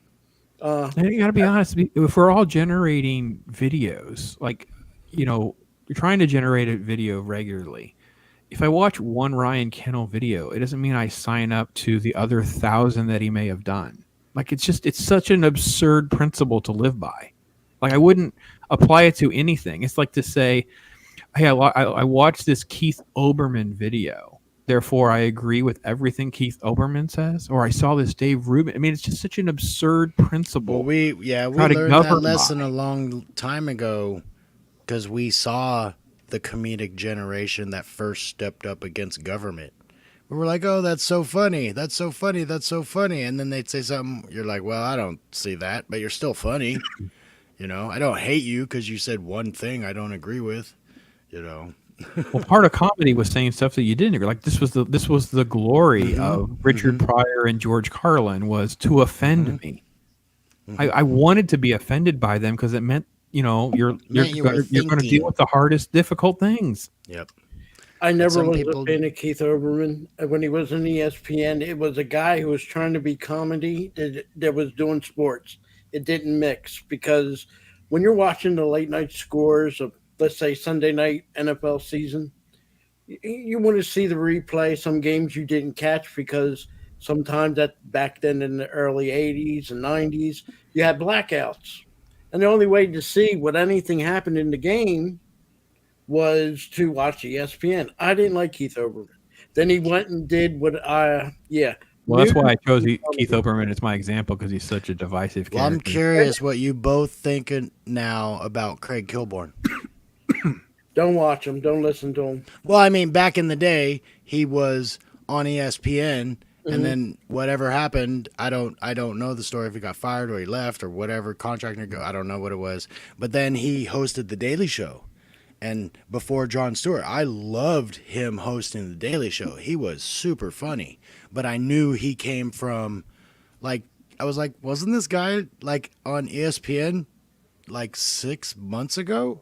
You know, so I was just curious what you think, because I knew Olbermann started that, like, that he direction started too. out So I was that curious way, what and you then thought. he went to NBC and created his female clone, Rachel Maddow, who tries to do everything Keith Olbermann does in female form. I'm sorry. The formula doesn't always translate. Yeah. The irony is, and it's for someone that's spent more time writing than I have doing videos, but I can tell you from writing articles that how much the rage and the hate actually do work. And that's why those people have made so much money and they've had the success they have, is because writing the rage. Reaction. Yeah, because it just gets the views and the clicks and the emotional response. I don't know that I had a affinity for ESPN or Daily Show enough to fairly say on those people, because Jon Stewart was the legacy that I remember the most. Like, that was the era that I would, try to catch a clip, or I'd see this and it'd make me laugh, or that kind of thing. But I got to be honest, man. All of this stuff is so contrived, it gets tedious faster for me. Its expiration date is faster than when it's more authentic. Like, you get tired of everything. Everything has a shelf life. You know what I mean? It's like, I'm doing this pops thing because it's just who I am or whatever. I'm getting too old to just keep being a slave to someone else. And with the pandemic, it just sped that up for me. I don't want to work in radio anymore. I don't want to work for other people's websites and do stuff, for someone else for pennies on the dollar, basically, of my time. My time matters more now. So I'll do it for myself. Riggs, I'm getting too old for this shit. Oh, bro, let me tell you, trust me, I'm literally not kidding about not doing screenings anymore. I'll tell you guys, I'll put in the private chat, like, I found this site. I'm like, oh, I'm good. I don't have to go to the freaking screenings anymore and blow up my Tuesday streaming day. Because I'm getting to, it's like conventions. I don't go to Comic-Con anymore. I will never probably go to another Star Wars convention or celebration. I will never go, just because I don't want to do it, man. 50 freaking years old. I ain't got time to walk on this concrete and all the freaking thousands of people. Nerd Portio just got the Comic-Con crud. He was at the con. He got the crud, and I'm like, yeah, because you're around all these freaking smelly, nasty nerds. I know, because I take a hoverboard. Because I is one. So, oh boy, freaking banned Eric. I remember me and Pop's probably nearly the same age, but used to go to the malls.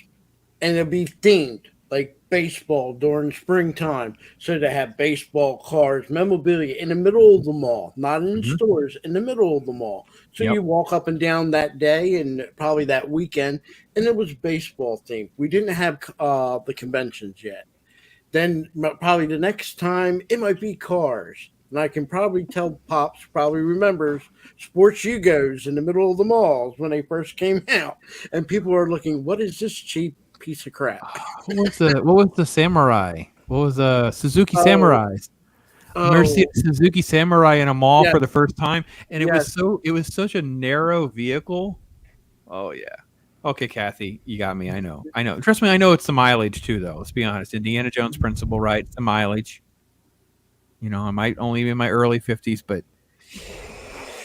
God, I was a dumb 20-year-old. Did It's some not the crazy crap. years, honey. It's the mileage. Yeah, my wife. Okay. My wife knows she got a beat up model when she took me in. I'd been doing some stupid stuff. So I do have a quick question about this. What he's talking about here. I don't know if you're actually gonna address my question. Ripaverse Comics. What is this? Is this some new manufacturer? Is this like an artist? Is this Have you ever watched made-up Eric name? July? No. Okay, Ripa. You have it. That's his name on YouTube. Young Ripa. Call him Young Ripa. And Ripaverse is his creation. He created that. He's also a musician. He has a heavy metal band. Okay, I know the name. When you said his name, I know the name. And he's tied to, he's not a member of Geeks and Gamers. He goes and does, when they have their Sunday night He would be like Mario a Kart. celebrity tie-in for them. Okay, Yeah. I understand. Like I Gary. understand He how. kind of like Gary is with him, Mhm.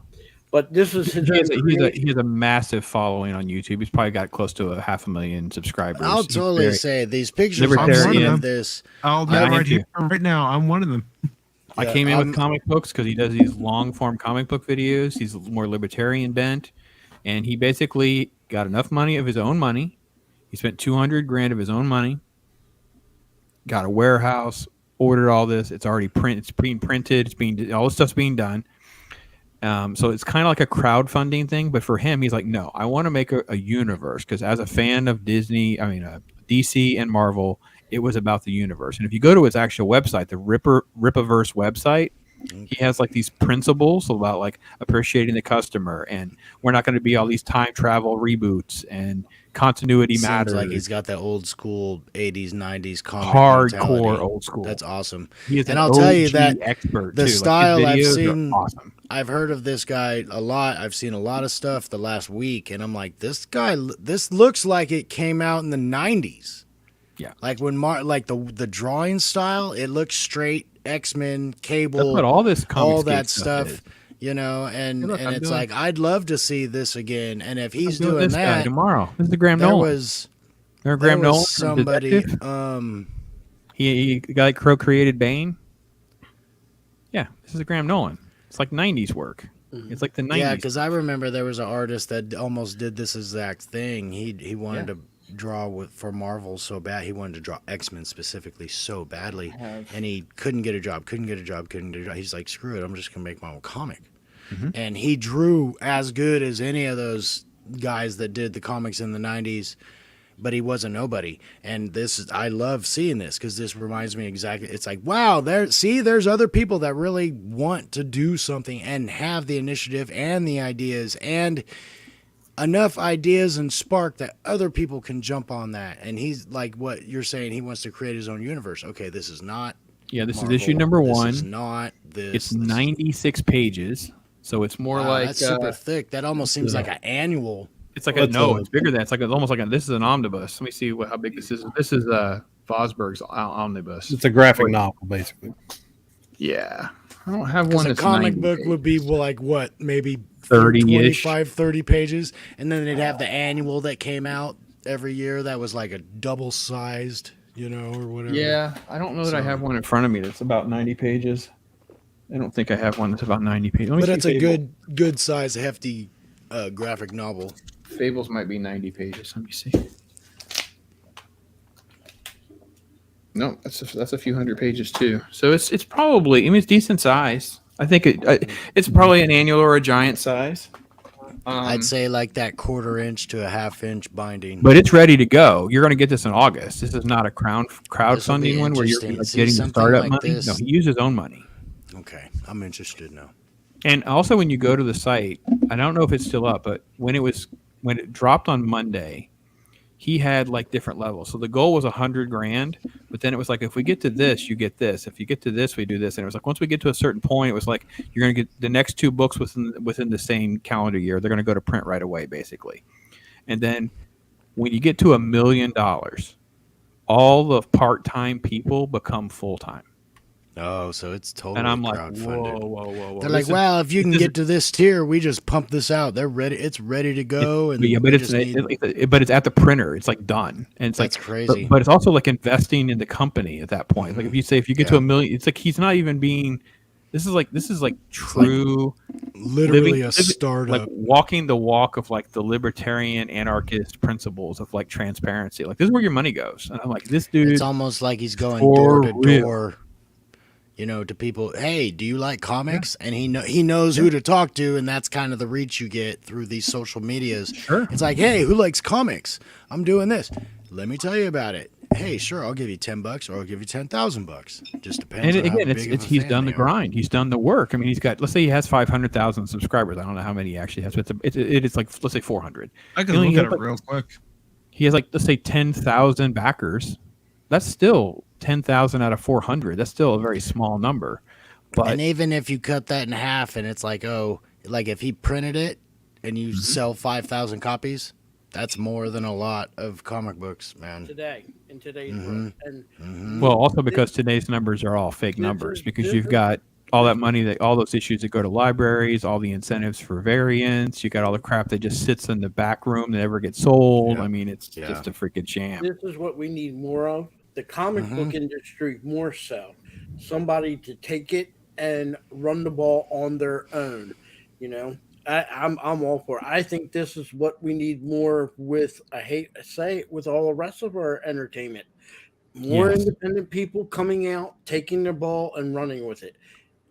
It went up more. Look at that, 1.43 earlier tonight. It was at 1.3 something. So I wonder if he was on a show or something because that bumped by quite a bit of money. I will say he got a shout out today on Glenn Beck's show.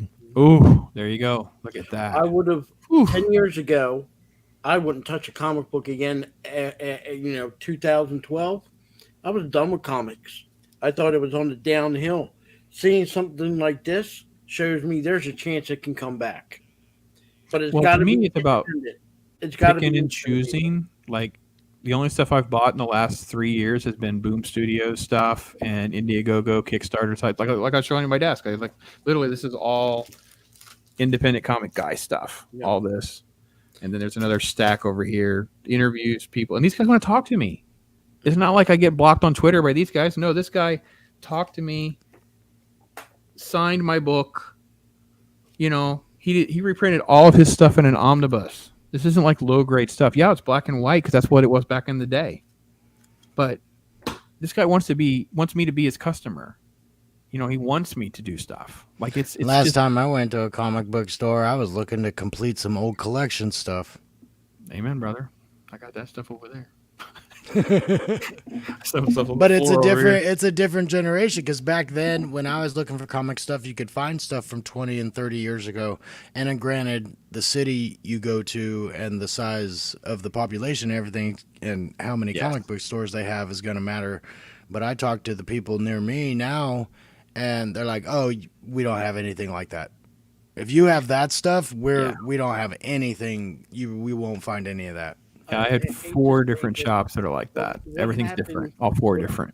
What happened in the 80s and into the 90s, you didn't get comic books and baseball cards because you wanted the baseball cards and the comic books. You had a large group of people that seen this as investing. I'll buy into this. This comic book today, $20. 10 years from now, $100.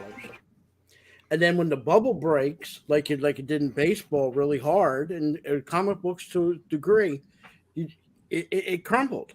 And then you lose to people like you might have had 5 stores in your town that were comic book stores and baseball cards. How 2, 3, 4 of them go out of business. Yeah. Yep. And it wasn't really the people that were in the comic books. It was more the people that say, I'm in it for the investing, and then they went out. And then it crashes the whole deck of cards. And Mike is showing all these different tiers and different packages that you can get to kind of pick and choose what you want and different things and bundles and things like that. So, and you know what, Phil, I did a video. I didn't really do a clip on this, but I talked about how there is like there's like the reading of comics, the collecting of comics, and the investing of comics, and they're not all exclusive. And I'm kind of the weirdest one because I kind of dabble in all three. And I think as a person, you kind of have to be conscious that the other two exist. Like, it's not going to be a financially feasible thing for me to tell you to go read Days of Future Past or the Dark Phoenix Saga, and you go out and buy the original issues because it's going to cost you a fortune. But you can go get a graphic novel that you can read. So it's like there are caveats to all of this. But during the pandemic, we saw it happen again. I don't know if you guys are familiar with grading. I think slabbed comic books. Yeah, I have some behind me, but that happened in cards and comics during the pandemic. It boomed again, and it created chaos. Yeah, I just remember as growing up in the 80s and 90s, and especially 90s was I was older and working. You know, I love getting comic books I didn't get. I went back in Marvel, and one of the collections I wanted to get was the 2 Marvel Kiss comics, because I was also a Kiss collector. I like the band Kiss. That's prime example. Them 2 comics alone, I bought them in early 90s for like 40 and 25, where 97 it went up to 100 and some for the first one, and depending on the condition, the second one's like about 45. Hit 2002, it crashed, but I wasn't collecting the comic books. That Psycho Circus comic book series is awesome. Came on later. Yep, I love that one. But I didn't collect the comic book when it came from the Marvel and the Psycho Circus ones. I didn't collect it because I was looking to make money. I was you just want to read them. There you go. But there was a lot of people, like I said, baseball cards the same way. People had no interest in baseball, had no interest in comics. Well, I'm going to buy into these. These will make money 5-10 years from now. And exactly what happened. But when you get a whole group, but when they sell, that's an issue, right? Because I mean, like, they crashed a whole bunch. Like in the end of 2000, that's when the bottom of a lot of them crashed, was because people were getting out of the comic books and out of the baseball cards. Real quick, I want to know if those are the ones that were written with their blood. Yes. That's awesome. Yes. And it wasn't. They weren't really. I guess they each dropped 1 or 2 drops of blood in the ink vat. Don't everybody be grossed out. I just thought it was kind of cool. I wanted to ask them about that. Because Marvel, I think the best. I wanted to give Phil elaborate to give you a perfect example of what you're saying is the black bagged Death of Superman 75 issue. It made the news. It went crazy. All the issues sold out. Suddenly they're $50 to $70. People thought they were $50 to $70, and they'll suddenly be worth $500 to $700, which is not going to happen. No. If you know how the comic book market works, it's only like what's in demand today. And now it's taken that was 92 probably. So it's taken 30 years for those to kind of have some sort of interest, but only probably when they're graded. You can probably get a ragged version or an open version probably for a few bucks. Oh, but a graded version is probably expensive. Yeah, that's the thing. And who you're getting the graded from. I'm not, I won't say I'm an expert in the grading system, because first of all, you have to pay money to get it graded. I can do a whole spiel on grading. Well, real quick, I want to ask about that. That's like some new thing. You mentioned those comic book series. I have those. Mm-hmm.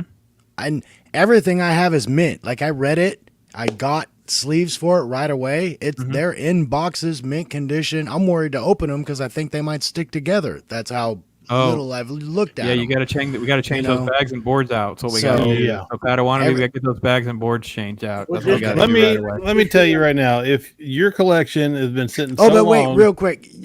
Well, I've looked through a lot of them, but go ahead. Go ahead. I just now, after 25, 30 years, I've just now started changing out my bags with my lights. And I can tell you right now, the acid in non-acid bags and boards, it's brutal. It's hurting your comic books. Find one that's- some of my I don't books know are what perfect. I have. I don't know what I I have. will- The boards, I don't know. I'll open it up for you. Mike can show it here. I'll show you what happened. Everything I've seen looks great. I have no discoloring. All right. I have no This is a anything like Vampirella that. book. Side, too. This is Wow, this is one that's- that this is one I switched out. Oh, I see how it Okay. yellowed on the top there, So, though. see that right here? Uh-huh. And then Just it gets the on years. the paper of the comic, and then it So- starts yellowing. This one had not been changed too long. It's been a few years, but Okay, and you got- if it's been and you too probably- long, this will start rubbing off, and you'll see this image kind of hit on this. It'll like bleed over. No, that's something I did Yeah. notice in packaging things over the years. I'm like, because I have like some metal, metal posters. I have a Speed Racer and a Racer X poster, and the wrap I put them in, I never thought about it, but it actually, like, there's newsprint on Yeah, it'll the rub metal, off. and I can't get it off without Yeah. taking the paint off the metal board, So, but the grading, So there's should different I grading even companies. bother? So here's what I did: is I never graded a comic book until the pandemic. But then the prices got so insane. I'm like, I can't leave. Like, I actually asked a guy who was real doing a quick, stream. who was that? Anoma, was that that didn't look discolored? Was that a different Oh, board? he can't hardly see it, but Is make it mine discolored? bigger. Yeah, if you look real close, it's the reverse image. I was of the gonna back say it page almost of the looks like there's an image on there. Yeah. rubbed off. Okay. Yeah. It's rubbed Okay. off. Then I'm gonna have to look. I'm gonna have to do that then. Okay. So Yeah, and when- he said when I there's- was you didn't wanna leave- collecting- you didn't want to leave the money on the table. So I went to 4 different shops and I asked about grading. And CGC is the best bang for your buck, but it's the most expensive. So, you have to pay. I'm going to say most books are $20 to $30 to get them graded. It is definitely a process. You may have to look at press and cleaning. It's not something you should easily or haphazardly get into. You may want to try to find someone that you can talk to about it. That wouldn't even be worth doing unless the books themselves are worth hundreds. Correct. Like it's not. It can get very expensive very fast, and you can just miss something. So this is one I got to send. I got to send to press and cleaning. So I missed this. I'm not sure I can get this on camera. Let me see if I can. Now Let me I'm see if I curious. can get These this ones up. that you are pulling I out, graded. were This is they one I had graded ones- recently. There's a little was small that mark one that right you there. bought brand new, or was Yes, that I've had one this you book. bought I've had this new? book Okay. for. I've had this book for years. Okay. It's been perfect, but I missed this mark, which meant it probably got dropped I or see something that during the right there, move, and I yep. didn't see it, and it came back an 8.5. Now, an 8.5 on the surface See, is not a horrible grade. It's like just below near mint, so it's probably a very fine plus. But unless it's a 9.8, not going to sell for much that is not gonna sell for much. ridiculous. You That is have to ridiculous. remember when they because go of the market, the demand is the issue, right? So a 9.2 to 9.6 is near mint and up, but those are common. A 9.8 is where it gets next to impossible. So those are pristine. that's- I have see- a 9.8 up. Most of those are up there, or they're in You the were box over asking there. about grades earlier. 9.2 to 9.8 common. That doesn't even make sense to me. It's Yeah, like yeah. if you get anything Yeah. 8 to 9, it's like, oh, I'd be paying top Oh. dollar for that. Yeah, let me give you. Let me But put it the. I'll doesn't put a seem link right. in the. That doesn't I'll seem put a link in the private chat just so you guys can have it. there's a thing when you have a rating, and this goes again. What are you doing with your comic? Are you saving them for money, or are you saving them for yourself? If you're grading them and getting them graded, let's just say, for example, I have a bunch of old 1960 X-Men comics. I take them to get them graded. Now, if I go and say hard times come along, I go to a comic book store. They're more likely to buy my graded than they are ungraded. Wow. Correct, because we're not going to dispute over quality, right? Because you're using CGC. CGC is like a third party that's saying, "Look, I will assess the comic that Phil has and wants to sell to Brandon, Pops, and they're disputing over the quality. I grade it, I certify it in this plastic case, and this is the score I give. And now the market decides the value." And that's what that's all for. So I put in the private chat the link to that CGC grading scale if you guys want to understand how it works. And it's just a 'Cause I'm numerical sure- system I'm sure that I'm kind like of goes what through. you guys were when we. I had to did the learn a lot. comics. Well, I you had to just learn saw a them on the lot. wall. There was prices. I didn't see comics in cases. Yeah. Occasionally, you would see a card in a case, but they put it in the case to conserve it, not. Yeah, those are screw Because it down was cases. No, those are graded, not yeah. the graded cases. Yeah, that's Do I have so one in the different. room I can get to? Let me look and see.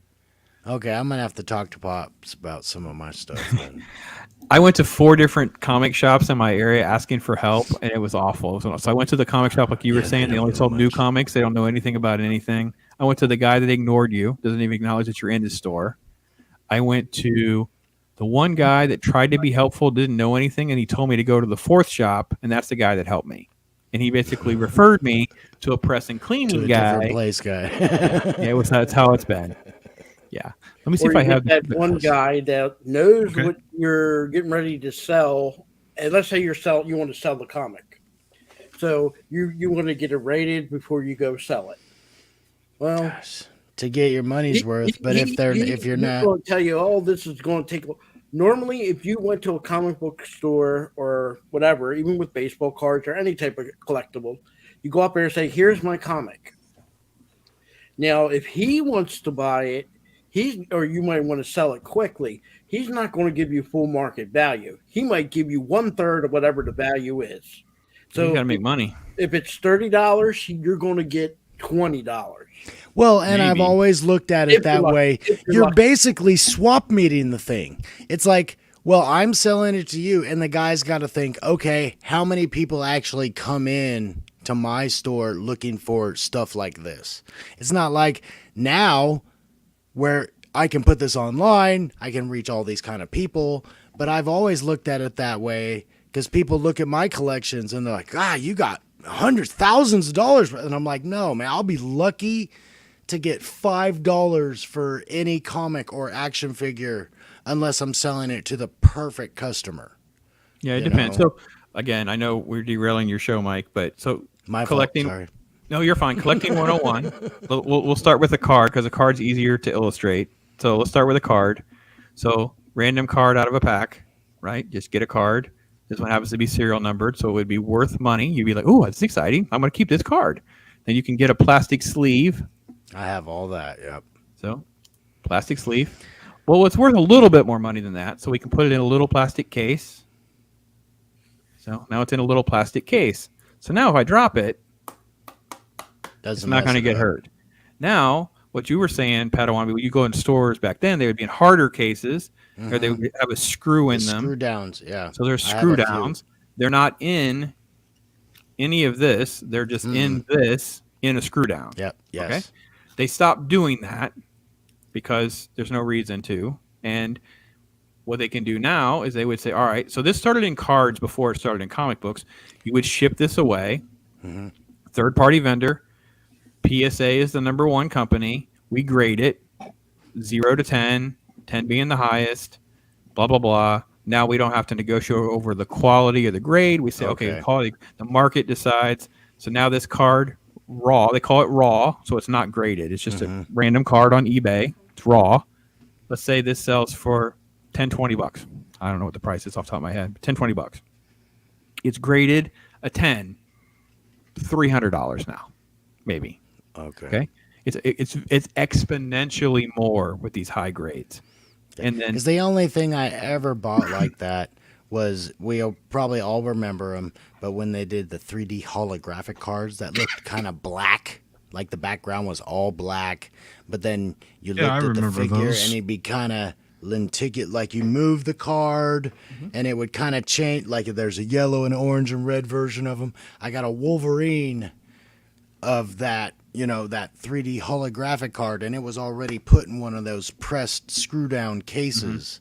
And I'm like, well, that was that long, and I know they did it to preserve it, but yeah, this grading stuff, like I mentioned the comics, I need to go through all my trading cards and actually, should I put them in all new sleeves altogether?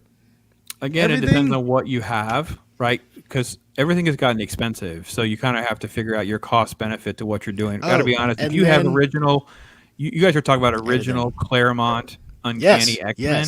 Yes. Every single one of those needs to be rebagged and board at least. But Okay. then you can kind of assess what kind of quality you have. Everything all matters. those guys. Miller, So- Claremont, Kubert, Okay. all those guys. Let me see if I can find. Sorry, let's use Kiss Let's as an actually, example. I don't want to do too much because we're Okay. on Mike's. I'll definitely reach out to me, Pops, bro. We and should try do a and talk- stream. yeah. We'll do a stream or something. Yeah. I'll try to do Yeah. a little bit more of it if you want. Because I'm hearing really you- interested in what's going on about this Riververse stuff. So Yeah. Hearing you guys talk about all this stuff, the gears start turning in my head. I've already had 2 collectors streams here on the channel before. I'd love to do a And- comic book. I'd love to do a comic book one. Well, tomorrow I'm And I'd doing love Graham to- Nolan as an interview, and then afterwards I am doing a bit of a comic show with noob reviews, more like how do new collectors get in the business, how do they become collectors, like what they're reading and things like that. So it's a little bit down this avenue, but maybe not to the level that you're looking for, guys. Definitely not to the level of how do I handle my Uncanny X-Men collection, because that is kind of what I went That's through my probably era. about a year and a Oh, half ago. God, Because I have all these books, and I'm like, what am I supposed to do? And it's like, well, that graded at a 9.8 is like $1,000. I'm like, $1,000? I paid $10 for this. Like, what? And I was like, okay, what do you Yeah, spend? and see, I was paying. Yeah. And my big question to you was: is there like I was collecting when it went from newsprint to glossy? Yeah. Does that So- matter? I don't know. Well, trust me, everything is about, supply and demand. The quality matters. Comic books, as you guys know, any collector at all, you know how much sensitive the condition is, right? Because you go into a comic shop and you see a bunch of unbagged comics and they're all ratted, they got stretch marks or whatever. They're not going to be worth hardly anything, right? Which is fine if you just want to read them, right? Mhm. But we shouldn't have delusions of grandeur that we kind of had in the 80s and the 90s, thinking that everything is going to be worth money. That's what caused some of the hysterics. You got the sports card people involved. Next thing you know, they thought everything was an investment, and it wasn't. Oh, that Ken Griffey Jr. card. Well, no, careful, because Ken Griffey Jr. has had a little bit of comeback in its card values. But yes. with the But not every single card, but not every single rookie card was going to be. But it seems like that's still a bit of a frenzy. But remember how the first appearances was in the 90s? Actually, I'm going to send new. so big. DC did this annual. I think it was 90. You guys might remember 92. It's called Bloodlines. You guys remember the annual? I have DC? that. Yep, Avengers. I remember that one. No. The Yep. DC side. The DC. They're Oh, called. I don't They're know DC. They're called DC. Bloodlines. And it was just this DC. manufactured stories where they just introduced a first appearance at every single one. It was just it was Oh. so stupid, and they were Well, they were crap. And it's but that's what they Marvel were had doing. that with Origins. Correct. Yes. Yes. What they did. Marvel did with the 2099. 2099. Series. Yeah. You know, that's funny that you I had mentioned that that one. too. That one's got a big 2099. comeback because that 2099 guy is going to be in that new Spider-Verse Well, the cartoon. Spider-Man Oh, 20. He's the fun. only one that did anything. They keep trying to Oh bring no, wait! him- You're talking about Batman Beyond, aren't you? No, that's No. a different one. That's DC. Okay, the 2099. Okay. I Spider-Man 2099. They had a I Doom, bought in the Punisher. 29 couple of the series. There was one I got. I got the Yep, I one had all for those. Ghost Rider 2099. Mhm. And if you remember, there was 2 versions. There was the one where you had a paper cover, and you had a gloss cover. The foil. Yes, So There you it's yeah, go. called Make me a look at my paper stock. collection now. I grabbed the 2099 of the Ghost Rider, Spider-Man, and I forget the third one I got. But there was many more. There was a whole bunch out there. Oh yeah, he was saying Punisher. Yeah, all I think suck. there was. I think it was Ravage. all of X-Men. the next. Ravage was like It was all the popular Stan Lee's ones. creation, and it was Yep. terrible. So actually, that's a great way to use an example if you have one, Phil. If you look at that foiled covered one, it's almost like cardstock. Mhm. If you can't see it or you can feel it, those little stress marks on the spine, that's what'll kill your grade. Those are beautiful comics when they're mint, but just even reading them, it's hard to even read them and not mess them up because they would Yeah. just get those stress marks because it I've was opened a cardstock. few. I've opened a few of those hardcover, not book, but that cardstock. Yeah. And as soon as I open They it, crease immediately. it didn't crease, but all the glue popped off Oh wow, no, I haven't read that on the happen. whole No. binding. So I have an old Star Wars first seasons, and then the whole binding popped out of it, and it's like crap. I know Wow. it's all the pages are still stuck together, but I was like, what? You really can't conserve the stuff that was made back then. There was in the early 90s, hard. DC, I It's think hard. it was You can, but it's hard. 92, maybe 93, right around the early 90s, especially on the comic that had the release of Robin getting killed by the Joker. Death in the Family. Some of the comics, even if you just picked it up the wrong way, the staple will rip out of there. Yeah. There was a major complaint about that, and you know what? Back then it was, you're a comic, you're a problem. Yeah. All right, so you can make it big, Mike, so I can explain too. This is another rarity thing. It's really kind of fun. So this is back in the day. Wow. This is a grocery store. This is a grocery store, right? Look, it's got a barcode right here. Yep. Good luck. Think about how many of these existed that you wouldn't find, because every one of these they were all bent up, right? Because they were when you got them sent to your house, you got a barcode on it. They were rolled up on them. Yeah, remember that? And everything. So You know, the biggest thing to look at on your comic is start at your top. Mm-hmm. Look at that top edge. Follow your finger and look. All the little marks, all these little indentations or issues, all the way down to there. Now they do look at every single thing. Yeah, that barcode. And then the thing people forget about is look at the back. I can't tell you how many I've had come back. See how this is discolored? You can kind of see how it's a little discolored. Yeah, I can see it a little bit. It almost looks like water drop. It's just age. It's just age, discolor. Yep. Now, again, it's called cleaning and impressing. These guys have figured out how to kind of like, I don't want to say, they're not manipulating the book, or they don't do anything that violates the rules of the grading, because there is a restoration grade you can get, and that's like a death. Good luck getting rid of those. If you get one that has a green sticker, you might as well just take it out of the free, unless it's like a golden age book, of course. But yeah, no one wants a restored book. We're not going to spend tons of money on that.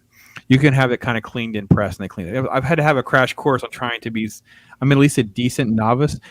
Here, let me give you a name. I'll put it in private. This guy has a crazy channel, and he's just obsessed with this stuff. Oh, he's really you have good. She in the background. I see it. Oh, the Omnibus by Bill? Yeah, hang on, I'll get it for you. Oh, I have that. Yours is an omnibus? Oh, I have that exact variant cover. This was the new Omnibus where he reprinted everything. Oh, wow. I don't have to reopen my old one. Wait, why is the cover spelled with an S? That's how you did it. I thought it was a Q. Mm-mm. Okay, I'll have to look at my comics again. No, but I have that. Wow. Yeah, I've never seen anybody have that. He reprinted it all. Wow. He did it in this beautiful book. I can read it, not mess it up. How many did he do? I only collected Look, like the first 6. Oh my gosh. This is the guy that I was talking to you guys before. I said there was an artist that wanted to draw for X-Men for years, and he kept getting denied. And he said, screw it, I'm going to do my own. That's him. That's the guy. And he sold out of those so fast. He was like the next McFarlane, and he was the next guy, dude. Yeah, she was hot stuff for a while, man. Wow. That was. Yeah, I've never even seen anybody that's heard about that before. These old school. Oh, bro, I'm like the JV version of Gary Beekler. I didn't have a shop for. Sorry, guys. I totally geeked out. Right. I didn't have a shop for 10 years. I did like the flea market booth when Phil, when you were talking about like the sports card comic era boom. Mm-hmm. I'm that guy that made it worse because I had like the flea market booth doing it. That was that guy. Wow. Sometimes, a lot of times you would be lucky at the flea markets. The quality sometimes were not there, but there was a gem. And what happened is someone died. So somebody says, I'm taking all this stuff to the flea market and I'm just getting rid of it. And it's not unheard of to find some great gems at a flea market. I just couldn't afford the rent of a real store. I could afford a flea market rent. I shared it with my parents had like this craft stuff they did or whatever. So another thing is, and I'm also a record collector. When you do I would tell people this: when you're handling valuable comics, baseball cards, or even records and under record sleeves, especially, if you want to avoid a lot of most of the damage, or I don't want to call it damage, your hand sweats even if you don't realize it. So when you're picking up these stuff, your sweat is getting, and that's the worst thing you can do for any of this stuff, What you want to wear is some dry gloves if you got them, or even if you have some plastic gloves and use that when you're handling. If it's something of value, if it's not of value, I wouldn't even worry about it. But if it's like a valuable comic, a valuable cards, even if the cards are in the sleeves, get used to the handling of it with the gloves if you can, because that saves a lot of damage. I had collected when I was a kid, not only the season box, I would buy the general box of baseball cards, 83 tops. So I took the season box, which had one of every card, put that away, and I start popping open the regular packs that had the gum. 83 was a good year because it was Cal Ripken Jr. rookie year. The Yep. Tops traded. Three cards. He had three. And back in the day, you had three people on the same card. Well, I had maybe about 100 of them. Wow. So Holy I went to crap. flea markets with my dad, and I didn't need all of them, so I sold of them. In 1993, I said, you know what? I don't need these excess cards, and I needed the money. So I went there, and Cal Ripken card, junior card in 1993, I got $60 for each card. That's after taking a hit, a loss of a third, because they don't give you full value when you're just trying to unload. So I unloaded a bunch of them cards. One card had an ink stain that didn't come from me. It came from the manufacturer. Yep. Ink stain cost me money. That cost me that I only got $30. But anyway, at the time, I managed to make about a good, I think, $1,100 off of what remained of my Cal Ripken Jr. cards.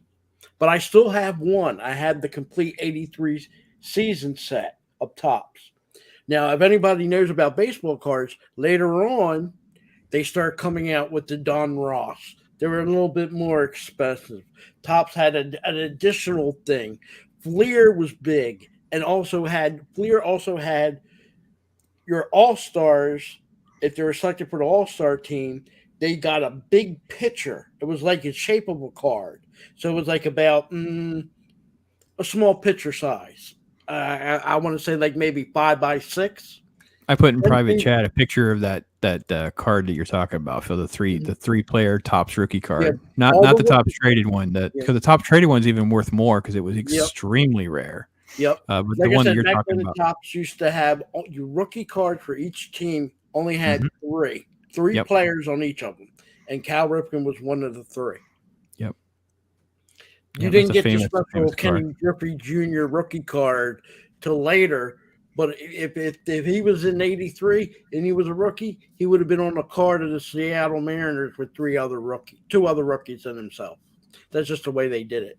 Yeah, and for those of you who don't understand how this works, it says 1982 because that's the year the cards are, but they would come out in the 83 season. Like you're always a year behind. Like it was like so when you look at a card like that, technically it is the 82 card. So I put the link in private chats. People are talking about the way these cards are weird because they're three faces. That's the famous Larry Bird, Magic Johnson, Julius Erving card, right? It's three little cards on the one thing. You guys know what I'm talking about?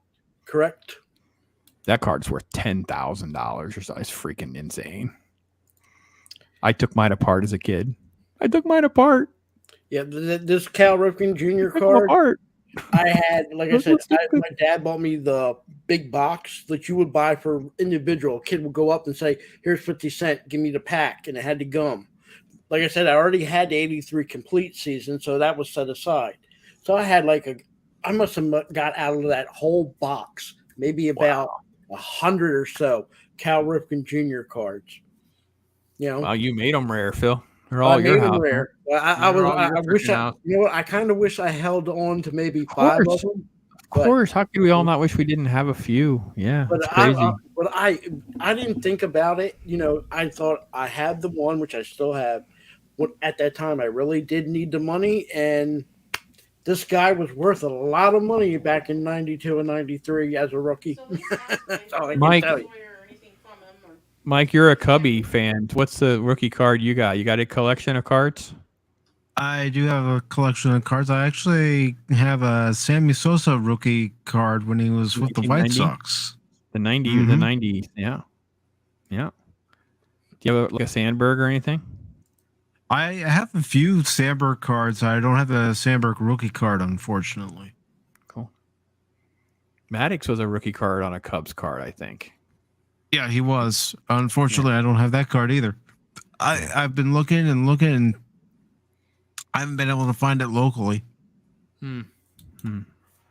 Yeah, I don't have a rookie of any of those players left. I sold my Sosa rookie most recently because it finally came back a little bit during the pandemic. It's like, that's good enough. I'll let go of it. So space is an issue. Try to liquidate some of the space. My poor wife puts up with me. This stuff's everywhere, guys. It's fine. This is this is not where I live. This is like the office in town where I work. I actually live in the farm, and it's like, oh my god, I have so much stuff. I had to get rid of this stuff.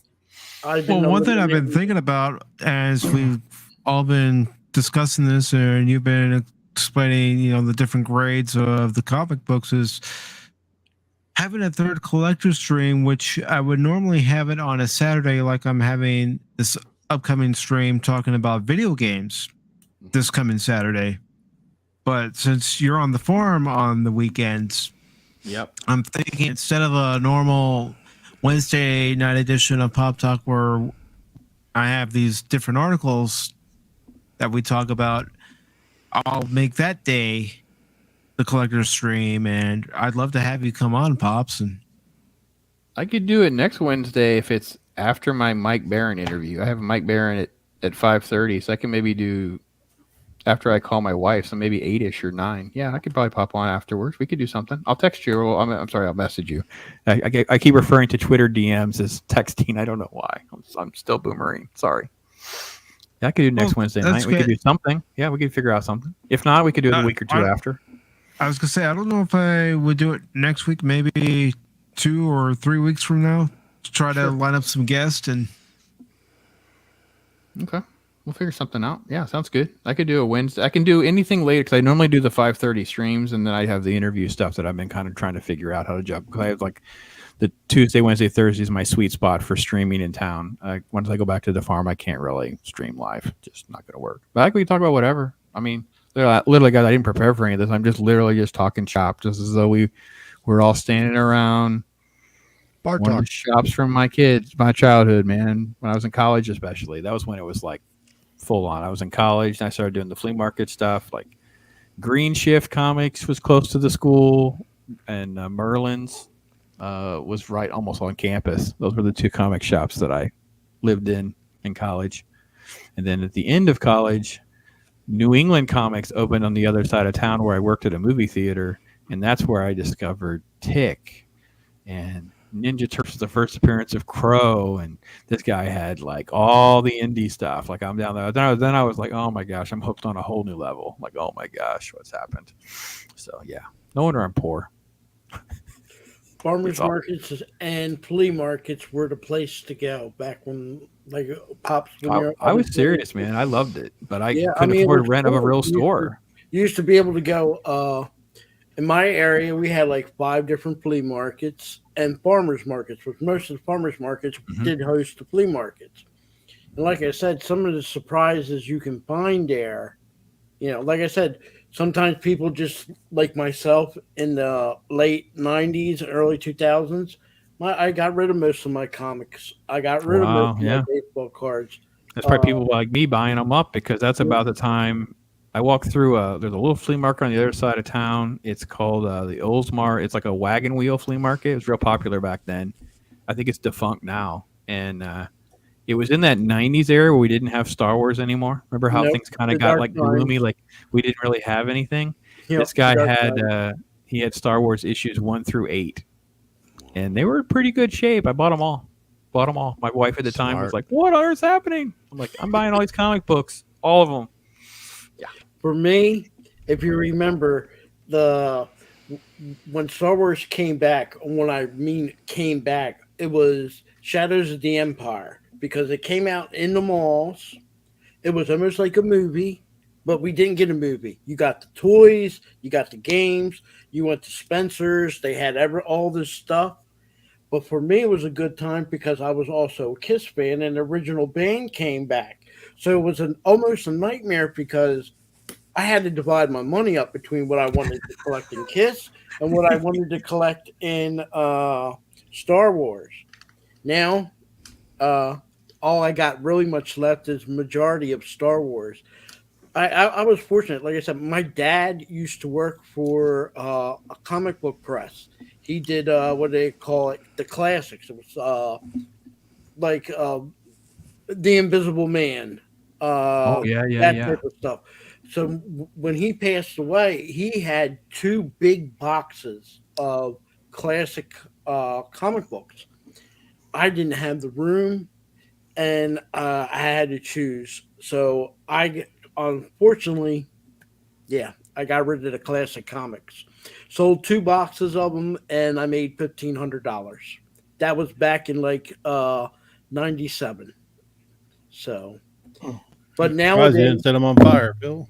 No, that's just Pops don't know about that. You ready for this, Pops? No, please don't tell him. Please don't tell Yeah, him. Please don't tell him. After the book of Boba Fett, I was so distraught and disgusted. I gathered all my Star Wars memorabilia and I stuck it in a barbecuer and I lit it on fire. Burned it all. Phil, what did you do? Why would you do that? The only thing I kept that survived the fire is a 1997 Star Wars Monopoly that's never been opened, and that's it. And the books, the EU books. But as far as memorabilia, do you remember the 25th anniversary with all them coins? Yeah. Darth Raven went up in smoke, all of it. I will say a lot of that stuff has it's like tainted to me now. Like I'm like, ugh, like it doesn't feel right anymore. And I just cling to my OG stuff. I don't care about a lot of the new stuff. So, but I didn't burn it. So, but look, we're getting Ripaverse, guys. Let's get back on topic. Ripaverse. Like an hour later. Yeah. Sorry, Mike. We hijacked your stream. I have to stop coming on his show. This happens every single time we end up down a rabbit hole. I'm so sorry. Oh no, Phil's here. We go down rabbit holes all the freaking time. I was. That's why I keep plenty of wiggle room. And if anyone looks at the description, I've written. These are the articles that we're going to be talking about for criticism and opinion. And I also put, if we don't get to any of the articles, the links are down below and they can read the articles that we're going to talk about. Or maybe we just read the article and went, nah, not interested, moving on. Yeah, or we end up talking about, 80s and 90s comic books for an hour. But okay. So. Yeah, it's a good time. I got no problem with it. I just love hanging out, man. Love hanging out, so it's good with me. It's good with me too. That era was so special. It's the first time I ever remember. Like I couldn't wait for the next book to come out. Was the Timothy Zahn books when the Zahn trilogy dropped? That was my first Star Wars back. The Timothy Zahn dropped, and Dark Empire dropped. So Star Wars was back for me.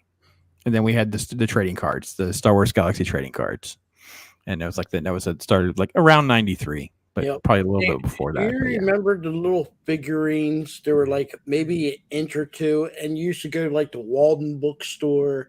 All the bookstores had it. Yeah, they're like micro machine kind of stuff too. I always wondered what happened to all of them. I don't even see them even on eBay or thing, but they had some good. Even though they were small. Real good little figures, and you get like 5 or 6, and they were based on a lot of the times on the EU books. That wasn't in the 90s. Were those the ones that came out more like in the 2000s? And they were called Hero Clicks, where it's like that little game ones. No, not the gaming one. This was around the same time when maybe a little bit after the Thrawn trilogy. I know the one you're talking about. They're about the same size, and they were for the game. That a lot of people were playing. Those Hero Clicks figures though were really, really cool. Yeah, but they also were in sets. But them little sets were expensive. Yeah, and you had to go to the bookstores, which I don't think we have anymore. I only have one bookstore in our general area in Tampa that I know about, but I don't really go anywhere. I don't really shop like that. But Books A Million, I think, still in business, but everything else is gone. They're living on manga. There's no real comic books there. It's all manga. Yeah, they were. So that's good. That's good. But There's the Ripaverse is coming. couple. Ripaverse is coming. I'm excited, Yes, man. it I'm really is. thrilled to see some real good stuff. And like I said, I'm already like a hoarder of Bookstores seem to be much larger. Bookstores seem to be much larger in smaller towns now. interesting. It's all like when you go to the one that's here, the one that's there. It's like there's so much toys now and just general like collector junk, the stuff that's just mass produced, and they try to fool people that it might be worth something by putting it in fancy packaging that says collector on it, but it's like it's just there's tens of thousands and hundreds of thousands of these things. But yeah, the 4 comic shops.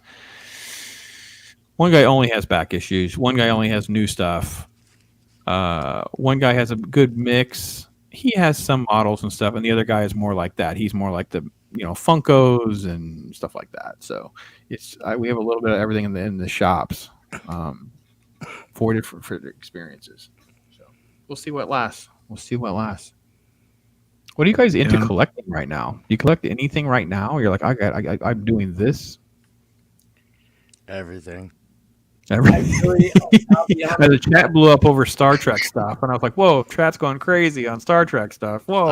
I'm always looking for the stuff I'm collected. The like that we'll get with Mike and get on that stream because I got tons of stuff that I look for that I don't even know if it has value. I don't know what value my stuff has. I just know I have it. Yeah, gotcha. You might be better off, Padawan, getting an appraiser just to come and rate everything you got. See, I've not, like I said, when I bought all this stuff, people weren't collecting. I mean, people were, but now it's collectible. And I was just collecting it because it's like, well, I know when I was 20, I wish I still had my original Star Wars figures. So I knew when I was 40, I'll be like, I wish I had all these. So I just, you get to that age, college age, you're like, wow, I have my own income. I can buy what I want, But it was more at that time I was buying. I'm not a collectible buyer. I just buy stuff.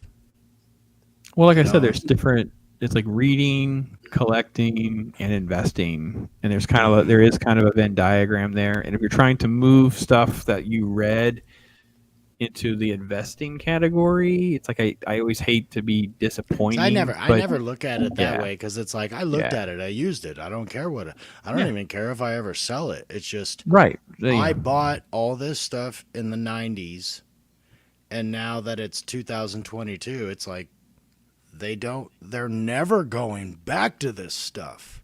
I just happen to have it, like the comic books it's never going to be what it was. And action figures will never be what they were. I mean, even collectible figures that come out now almost aren't even of the value of what old things were, just that's how the market works. And I never thought about it, but it's like I have all this stuff, so it'd be a shame to be wasting it for no reason. Like if I literally have something that's worth hundreds of dollars, then yes, I need to get it graded because that's what matters. But I don't know. I would say an appraiser would probably be, and usually you can hire an appraiser to come to your house and appraise what you have. Might be better because you overall, as opposed to just doing a little here, a little bit there. Because that would be the best thing for me because I just have too much of everything.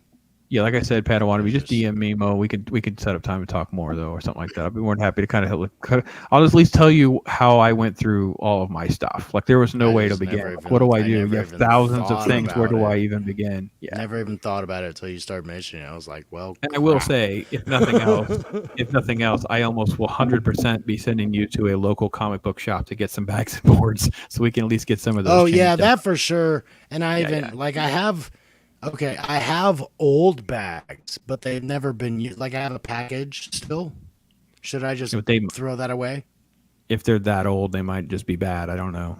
They're all from the 90s.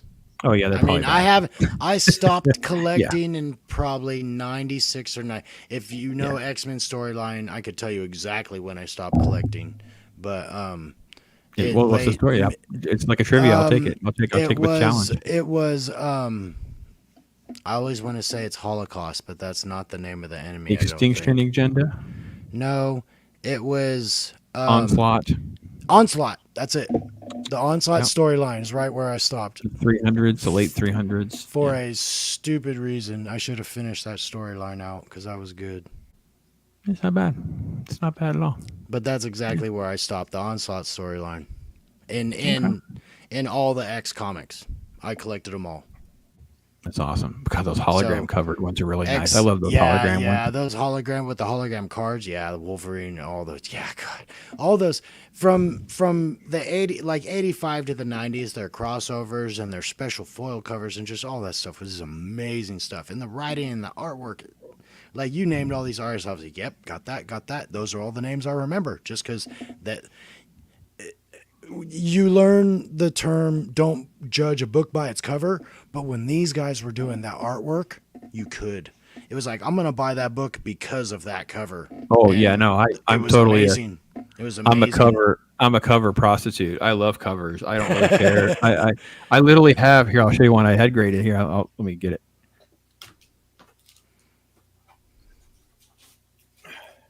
So, Alex Ross is this one artist. He does all of these like really like realistic looking art. Anyway, he did a series called Justice. This is actually the second print version. It's just, I love this kind of stuff. I was just a prostitute for good looking covers. Mm-hmm. So, yeah.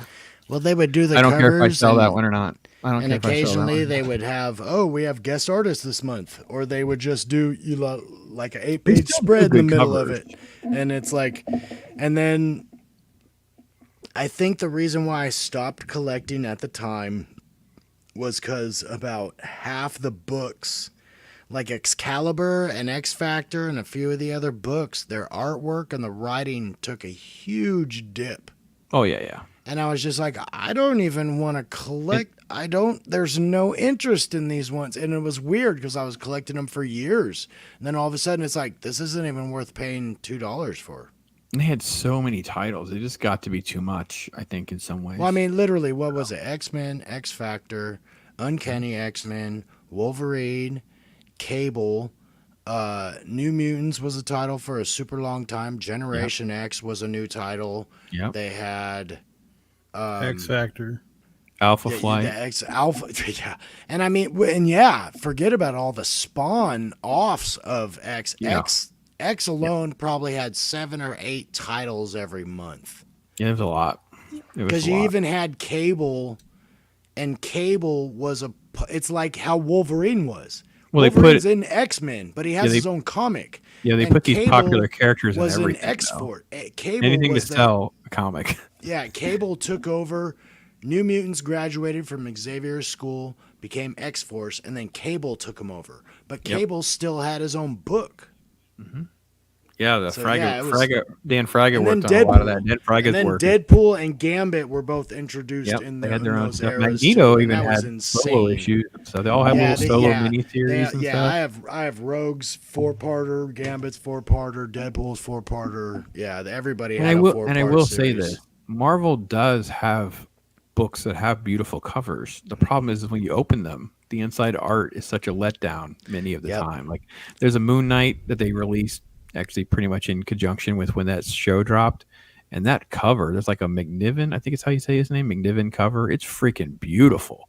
You open it up, the art doesn't match. You're like, whoa. Yeah, and I remember Moon Knight back in the day thinking, oh, is this a Batman ripoff? And then seeing it, and I was like, wow, this might be an artist I need to look into because it was gorgeous. I need to join you, Anano, by taking off. I got to go to bed. I cannot believe it. We've been here and talked for almost 2 hours. Like, oh my gosh, Mike, what have I done? So awesome. All right, brother. Having you guys on. That was beautiful. Thanks, Pops. Yeah, I'll get in touch with you. I know you. Are you on Discord? I'm on Pacific's Discord, yeah, and Okay, I'll obviously find you you can there. DM me through Twitter. Anybody can ask me questions. I'll do the best I can to answer Yep, or whatever. I'll get a hold of you, and we can Figure and, something out. well, We'll chat. We'll chat if offline on a landline. We'll talk on a real phone or if something like that. Pacific does that collection stream, then I'm all in that. Yeah, we'll figure something out for that too. We'll just get it. We'll just get it figured out. Even if we have to go 3-4 weeks out, we'll figure something out. Yep, How can yep. fence it in Pleasure. to something that we can be constructive with. So, and I put in the. I dropped a couple links in the private chat. So there's one for the CGC grades. That sportsman card. That's that rookie card that Phil was talking about. People wanted to see it. It's like freaking thousands of dollars now. It's insane. So anyway, thanks for everybody. This was freaking awesome, man. Thanks for everybody in the chat supporting Mike. Mike's been awesome to me. I love this guy and love hanging out with these guys. It's been a lot of fun. Thank you for coming on. And yeah, definitely I'll start working on planning that collector stream in probably 3 or 4 weeks.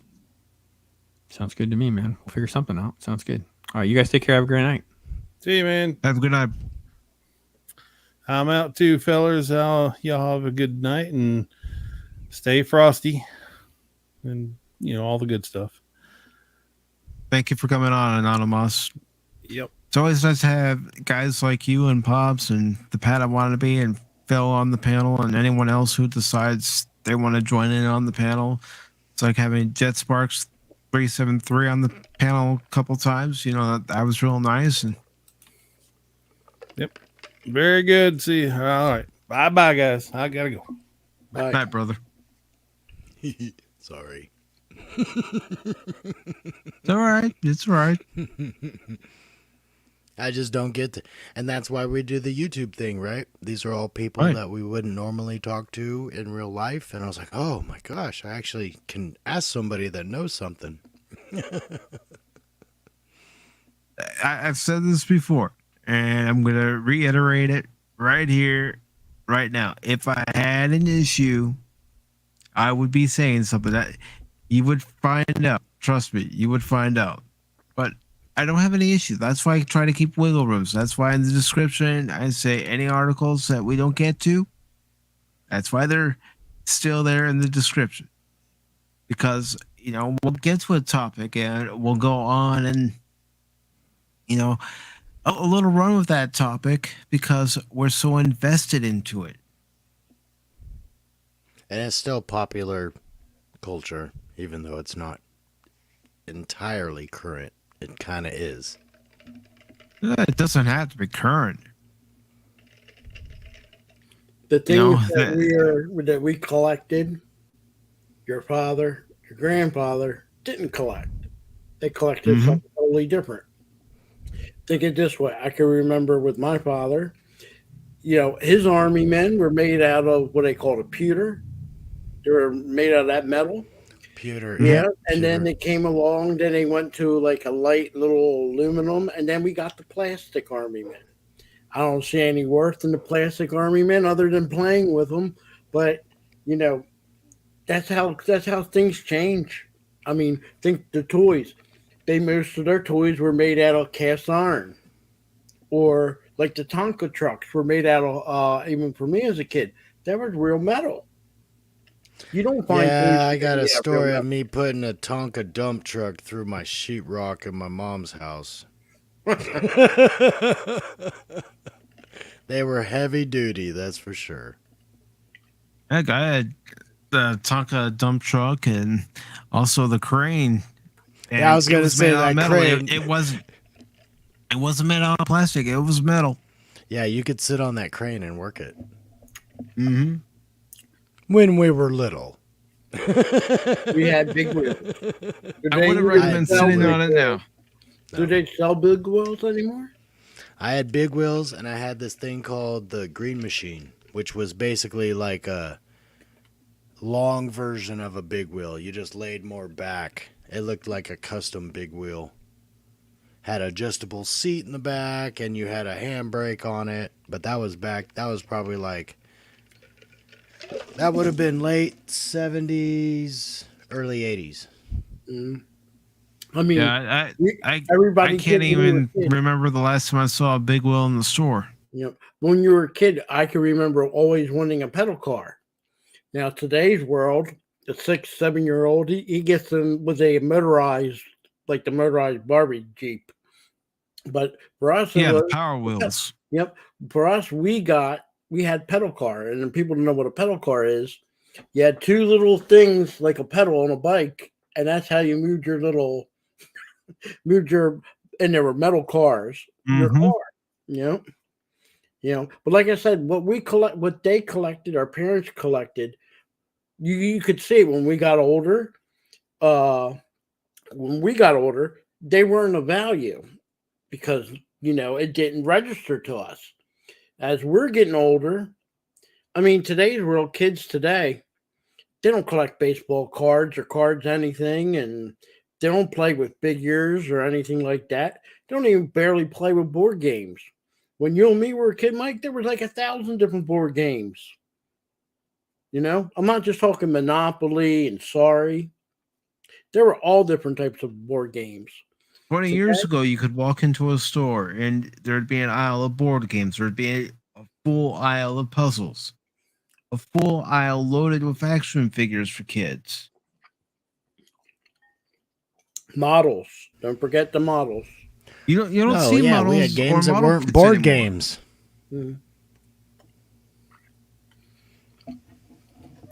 But like I said, in today's world, as your kids are getting older, they're just not into the same stuff we are. That's natural. It happens. But like I said, when you're collecting something, I always say collect because you want to collect. Do not do what these people do or did do. Try to invest in things for money to make money. The baseball cards and the comic books in the early 2000s took a real hit because a lot of these people, and I'm not talking when I say investors, I'm talking about these are people from your New York Stock Exchange type people. Oh, we need to buy into this. This is where you can make a lot of money. Yeah, and then once they unload, it destroys your collection. People who collected it or in that particular thing. You were a baseball collector and you had certain cards and time, and then here these people jump ship. It crashes the value of your cards. Even if you weren't into collecting for the sake of value, it just crashed them. I know some of it's making a little bit of a comeback, but like I was saying about comic books, even now, I would love to see Ripple make it good with the comic books because right now, comic book industry isn't there. If it is there, it's the Japanese comic books that are making money. Nothing coming from here. Your Marvel comics, the last 10 years, I could say it's utter trash. I wouldn't even. There's no value for me to buy any. I can't tell you the last time I bought a comic book. But getting back to the article on the Rippaverse, it says an error message on the post reads, sorry, this post has been removed by the moderators of Reddit Comics. Moderators remove posts from feeds for a variety of reasons, including keeping community safe, civil, and true to their purpose. Or if they want to block anybody from wanting to learn more about a new comic book series or comic book universe. And it goes on to say a message from a moderator then stated, you have been permanently banned from participating in our comic books. You can still view and subscribe to our comic books, but you won't be able to post or comment. It continued, if you have a question regarding your ban, you can contact the moderator team for our comic books by replying to this message. The user did indeed contact the moderator team and asked, I'm curious, why was I banned? A moderator responded, you broke rule number 1 pertaining to supporting comics from hate groups. They're writing their own rules is what they're doing. Building it in as they go. Mm-hmm. Changing the goalpost. continuously. Rule 1 on the Our Comic Book subreddit reads, Rule number 1, be civil. Racial, sexual, homophobic, or cultural slurs will result in a permanent ban. Do not disparage the differently abled or threaten to incite them against other users, creators, or industry professionals. Any form of bigotry or support of hate groups such as Comicsgate is not permitted. It continues. Please be respectful of people's pronouns. Intentionally continuing to use the incorrect pronouns after being corrected is a violation of rule number 1. While debate and differing in views are encouraged, as long as it meets their guidelines, it's encouraged. Honestly, this is like when I was in high school and I had this really big guy that, because he was so big, he would tease everybody. My name is Chris, and he would call me Chrissy all the time. And it's like, dude, get over it. Just stop. And he would continue to do it. That's this kind of thing. Exactly. It's like, I don't care who you are. Those people that continue to do that, how you were saying, please use the pronouns, be respectful. And for some reason, there's always people. As a general rule, don't be a jerk. It's right there. I mean, come on. Yeah. Wow. It's just ridiculous. I mean, personally, whether you believe in Comicsgate or not, that to me has nothing to do with what Eric July is doing. He's starting his own brand. He's starting, this from the ground up. And he's trying to sell his comic book to people who are interested. And we already saw the total that he's already raised for people who want his comic book because they're interested. Isn't that what we all want? Isn't that something we all strive for? To find something. No, that's not what they want. I know that's not what they want. Well, but it kind of all comes. What we as fans want. Something that catches our interest, that we want so bad that we're willing to invest money into it just so we can review it for ourselves. It's kind of a recognition thing as a fan, because we want to give money, we want to donate, we want to help out. We may not want to support used, independent, but we want that creators. Recognition and support. And they look at it as they're supporting it too. It's just it's not support. It's the bug that's bothering them is nothing that he did, just that he's associated with Geeks and Gamers. If he wasn't associated with Geeks and Gamers or friends of Geeks and Gamers, none of this would matter. As far as being respectful of other people's pronouns, if I come across you and I know you for 30 years and your name is Ted, and tomorrow you decide you're going to be Tessa, that's all fine and dandy. But I'm going to refer to him as Ted, and I'm still going to refer to him as a him. I grew up with him. I'm not saying I know this, but it's fictional. And whatever his parents named him, that's the name I'm going to use. You might call that the Cassius Clay, Muhammad Ali type reference. It's exactly that. You are who you are. Now, you want to be known as a middle name, nickname, that's fine. But you want to change who you are, I don't know you as that. Telling me I need to know what the pronouns are, okay? I can say to you guys right now, I'll use the pronoun call me God. So if you don't call me God, you guys are violating their rules by not accepting my pronoun. Well, that's where kind of the controversy comes into, because some are legitimate, which we understand that, we all have grown up in a world where people changed, and we understand that. Whether you're a man likes men or you're a woman in a woman's body who likes something else, whatever it is, That's fine. But when you start saying, well, I am a dog and you need to address me as a dog and I'm just going to bark at you all day in school. That's when it gets ridiculous and they're starting to make fun of it. And then there's a line that needs to be drawn between real life and you're being ridiculous. And some of these things are a little ridiculous. And so I can fully understand respect to human. And if they're legitimately giving me a reason why they want to be this way, totally do it. If you're imagining something, it's a different thing. You know, it needs to be a little deeper. We need to take it, you know, there's a face value and thing, and everybody's got a different line. You know, I understand all that, but everybody needs to have that adaptability.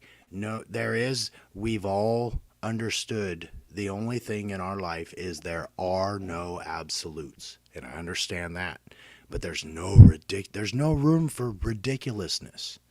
Let's at least take it seriously. If you're making fun, you're almost as bad as a bully. You're not being aggressive and you're not hating, but you're not taking it seriously. And it's whatever it was, even if people would tease us for being nerds. It's like, you can respect whatever you want. You can like sports, but I like this. Leave me alone. You know, it's just a different terminology. People that different terminology. And the people that didn't like sports, for example. The people that like sports, I like sports, but if you didn't like it, Padawan wannabe, I'm not trying to force you to like it or to accept it. You can say, I hate sports. I don't want nothing to do with sports. It's not for me. That's it.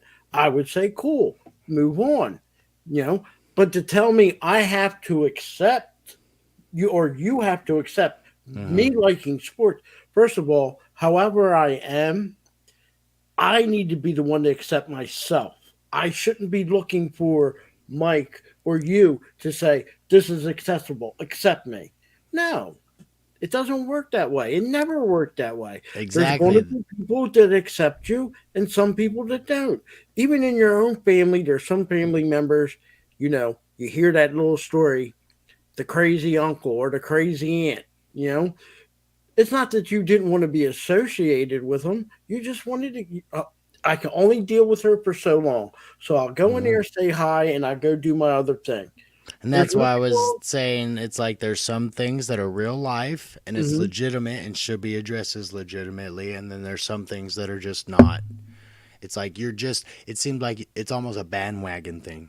You know, now, it's like I can take you serious, but you're not taking your own issue seriously. It looks like to me where the issue that they're really having is Comicgate. And if they have an issue with Comicgate, then you should take that issue with Comicgate, not Eric Ripple. But here's the thing.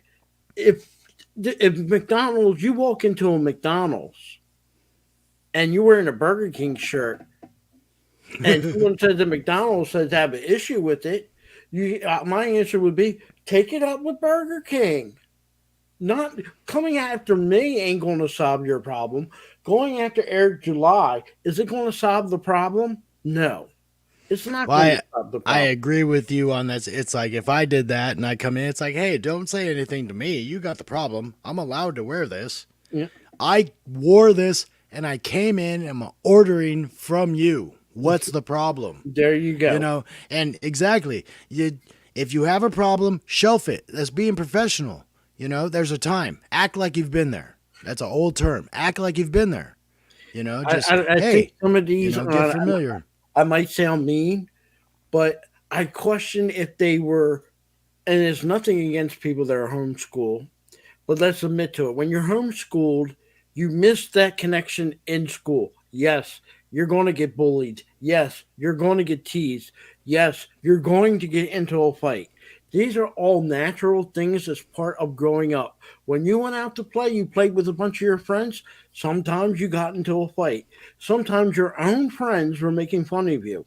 Sometimes you were making fun of them. That's all part of growing up. Well, yeah, when you're homeschooled, you're learning everything from the books and you're learning from your parents or and you don't whoever's get no homeschooling taste you. of reality. You have zero social skills. And that's a shame. That's what That's what school did. It taught you how to raise your hand in the room with a bunch of other people that you didn't know. That's, But what I feel is a lot of them got detached. And if you notice, that was popular in the mid 90s and the 2000s.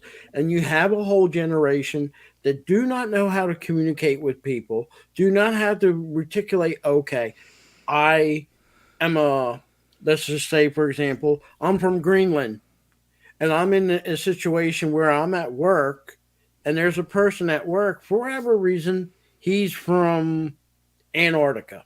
I don't like them. I don't like Antarcticans, but I have to go to work. That person has to go work. We have to coexist at work. Doesn't mean we have to go out for lunch. Doesn't mean we have to socialize. But at work, I'm on work. And whatever is the deal between me not liking someone from Antarctica or that person from Antarctica not liking me from Greenland, it's got to be shelved. yeah. These people can't put that on the shelf. These are the people. I am from Antarctica. You're going to accept me, and you're not just going to believe you accept me. You're going to verbally say you accept me. That's never going to happen. That's kind of what we've been seeing since Twitter and Reddit emerged. It's like, why are you going to give us feedback? We used to be able to say our things. You know, people would go, well, what do you think about the movie? And you'd see these little blurbs on the news, be like 5 minutes at most, and be like, oh, I loved it, and they're total candid conversation, candid opinions. And you wouldn't see in the newspaper the next day, oh, these people seem to be making fun of something that we loved writing. That was unheard of, you know. And now it's just like, well, if you're going to attack us, we're going to attack back. And that's when it changed. That not all these companies saying it's our fault. It's like, how can it be our fault? You're the one that's making it. You've always been making it, whether you be clothing or movies or music or whatever it is. Your industry has fed us what you wanted us. You didn't ever listen to the crowd or the majority of listeners. You do what you think sounds good, looks handsome or beautiful. You know, it's their opinion, but their opinion. And now we're just in an era where we really are realizing, because there's such a difference, there's such a gap. Like Hollywood and the music industry, these things stayed so old, and now what we're living in is so new. So there's such a gap. Everything's breaking. It's just nothing seems to be working. And there is no middle of the road. It's like, we make this stuff for this crowd or we make this stuff for this crowd. But if they just said, this is for them, this is for you, and then didn't comment on the comments, that's all that needs to go away. The responding to the fans needs to go away, except on Patreons and things like that. When it's made public, it creates a rise. Hate is going to create more energy than positivity, because if somebody hates something, they want to scream, I hate it, I hate it, I hate it. If somebody likes something, they're like, oh, that was great, and they walk away. They don't go out and tell everybody, I love this. This is the most spectacular thing ever. But when you hate something, or even if you dislike something a little bit, it's such a more visceral experience for the newer generations. They're like, you can't. That's what I can grasp onto is my hate, because there's not enough positivity. You can't say in today's world, I hated. Let me see, Doctor Strange, because automatically, not somebody else, not another fan, not somebody else, Marvel is automatically going to say, I'm a hater. I hate this thing from this group of people. No. If you don't like the movie, whatever the reason you don't like the movie, that's fine. The people that have the problem is Marvel, and Marvel has to realize not everybody, even if it's a great movie, not everybody's going to like it. And if a majority don't like it, then it's you have a problem, not your customer. Your customer is making his opinion and voting with his dollar And if he's not giving you that dollar, then that means you're doing something wrong. Now, 1, 2 people ain't going to matter. But when you have more than a majority saying this movie's bad, their quick response is hate. It's racist or it's hate. They throw that big dime around and it's a shame. It almost seems like Disney is the angry teenager right now. Like they're like, no, I know best. I have all the. I'm the one that's going to school. You haven't been to school for 10 years. You don't know anything. You know, it's like they're like, I'm doing this now. What do you know? Because they don't have the experience back foresight kind of thing. Mm-hmm. Like as you get older, you always see more stuff. It makes sense. But when you're a teenager, even when you learn something new and it's something maybe your father or your uncle has known his whole life, you'll be like, well, this is what we do now. And his way's not wrong. It's just older, you know, and but it's very easy for the new generation to say, no, this is what we need. And it's just, to me, that's how Disney is. It's like Disney has the ownership, the writer, whatever it is in the industry. It seems like it's a younger company for something. Like they feel like they need to lash out. They feel like they need to defend their stuff. And this is I'm sorry to interrupt, Pat. I want to be, but I've got to get ready to wrap this up. Yep. So no, good. Get ready for my live reaction to the Orville. Oh, I'll be there. But I agree 100% with you, Padawan. Yeah. Are you going to watch it right now, or have you already watched it? I'm going to watch it. I'm going to watch it live when it drops at midnight, but I want to get ready for that. Okay, I'll do that with you because I want to see that. I've been waiting for that new one. So sorry to run it along. That's all right. That's all right. That's why I just wanted to say sorry to interrupt, but he got to get his snack ready. Hot dogs, maybe some chips and dip. I would say ice cream, but I'm not sure. Mike, I don't take you as an ice cream person. You don't know me well enough. No, you're the one that tried to suggest that I pay for your ice cream. That's a totally different thing. No. What I said is that you don't even offer $1 to a friend to pay for ice cream when the ice cream man comes. Hold up. Do you know back in 1980 how much $1 was? You didn't get $1. You got 50 cents. It was $1. You got 50 cents. You're kidding? All you needed was a quarter or 50 cents. Look at it this way. It's not my responsibility. I was lucky to have the ability to purchase ice cream for Moa. I barely had that. You know?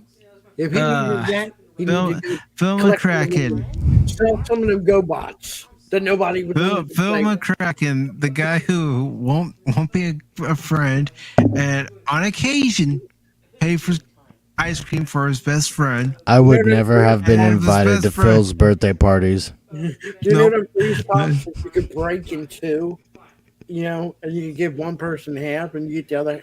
I wasn't breaking it two. The popsicles that had 2 sticks. Yep, both sticks were going in my mouth. That was my ice cream.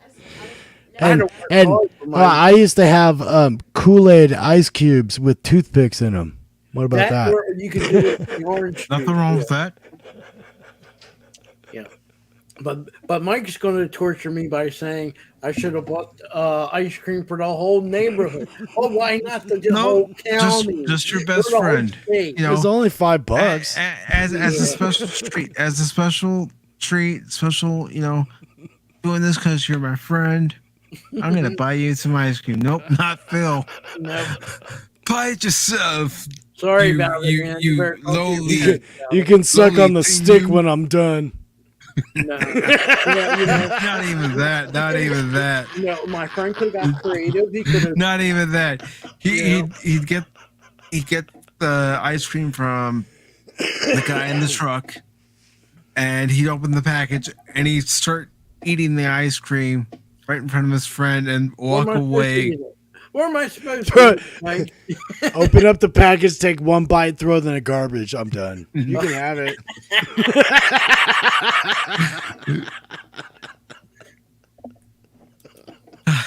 I want to thank everybody for being here today. Like I said earlier, all the articles are in the linked in the description below. So if you want to read any of the articles, feel free to do so. Damn do white wanna- privilege. Sorry. They're there for everybody. They're there for everybody. I do want to say that aside from my live watch of tonight's episode of The Orville at midnight Eastern, which is coming up in 45 minutes, this Saturday I am having a special Pop Talk, the special monthly Pop Talk that I started back in February, March. And that one will be about video games. I know Nerdporial is going to be there. Brandon, the anime guy, is going to be there. Loki from Loki's Warnings of Mischief is going to be there. 24 from 24/7 Fusion Media is also going to be there. So it's going to be a fun stream. And let's not forget, Baron Orman Tag is going to be there as well. So it's going to be a nice discussion. And if you want to come by, come by. If you don't, that's fine too. Now, as far as the Sunday morning edition of Pop Talk, I don't know if I'm going to record a 2-story episode or if I'm going to risk going live, depending on what time Saturday's stream ends. And maybe I'll keep that to a short hour and a half edition of the Sunday edition of Pop Talk. We'll see. Or who knows? Maybe in place of Sunday Pop Talk, just for the heck of it, more Final Fantasy, depending on how far I get between now and then. You're still alive in that game? Still alive. You got past the Hell House. That's all I'm saying. Well, I know one thing. I won't be invited to Saturday morning Pop Tart because Mike's mad at me because I won't give him some ice cream. So I've been kicked off. Phil McCracken has been abused and kicked off. Gotta share, man. Phil McCracken is the abuser. You gotta share with the less fortunate. He ain't less fortunate. No, he's talking about you, Phil. Well, that's what I'm saying. I'm the less fortunate one because Pacific wants something from me? No. Peasant, why are you looking at my ice cream? Have you talked to my people? Because they're the only ones that will talk to you. Hey, Phil. Uh-huh. Got some ice cream on your nice shiny shoes. Yeah. I will admit I did it one time to a friend of mine, and I did kind of cool. He did ask me. He didn't have any money, and he goes out there. He goes, "Can you hook me up?" I said, "Sure. Tell the ice cream man what you want. Go ahead." And while he went up there to talk to the ice cream man, I'd start walking away. So he's got the bill. Man, that's why am I not jack surprised? I'm not surprised. See, that Phil was the original hater. Mm-hmm. I don't hate. I just Yeah, you don't hate it. That's not what it was called back then. No, I just tools of my enjoyment, and that was a tool of enjoyment. You know, That's what being a hater is, man. You hate because it's fun. Now it's a whole different level now, but If Phil was a wrestling persona, he would be a heel. you're damn right. 4 Horsemen all the way. You would be a heel. You would never turn face. Nope, not once. 4 Horsemen all the way. And he would be one of those ones that you couldn't hate all the time. Like half the time he would say stuff that you like and then be like, yeah, screw you guys. I'm not doing none of that for you. I always see myself if I would be involved in wrestling and carry a persona, it would be the Bobby the Brain Heenan. I was just going to say you're Bobby the Brain Heenan. And I make it Are you work. kidding? Phil would walk down the aisle and some kid would be eating popcorn or He'd just take got the an ice bag cream. from him. Yeah. That's exactly what he would do. And then throw it on the ground. and step on it. Yeah, the corner. You stomp on your popcorn while they're looking absolute hard. What did you do? Phil would be like that old Coke commercial where we're like, "Hey kid, you want a drink of my Coke?" And he'd just like, "Nope," and he'd throw in the garbage. I told Mike, think of me as one of them old men in the old Muppets up in the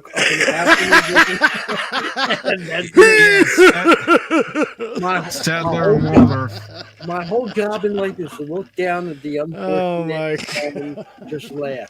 Just laugh. You know? Oh, those guys were the best. And with that being said, folks, thank you all for watching tonight's edition. Never see me again. Mike banned me.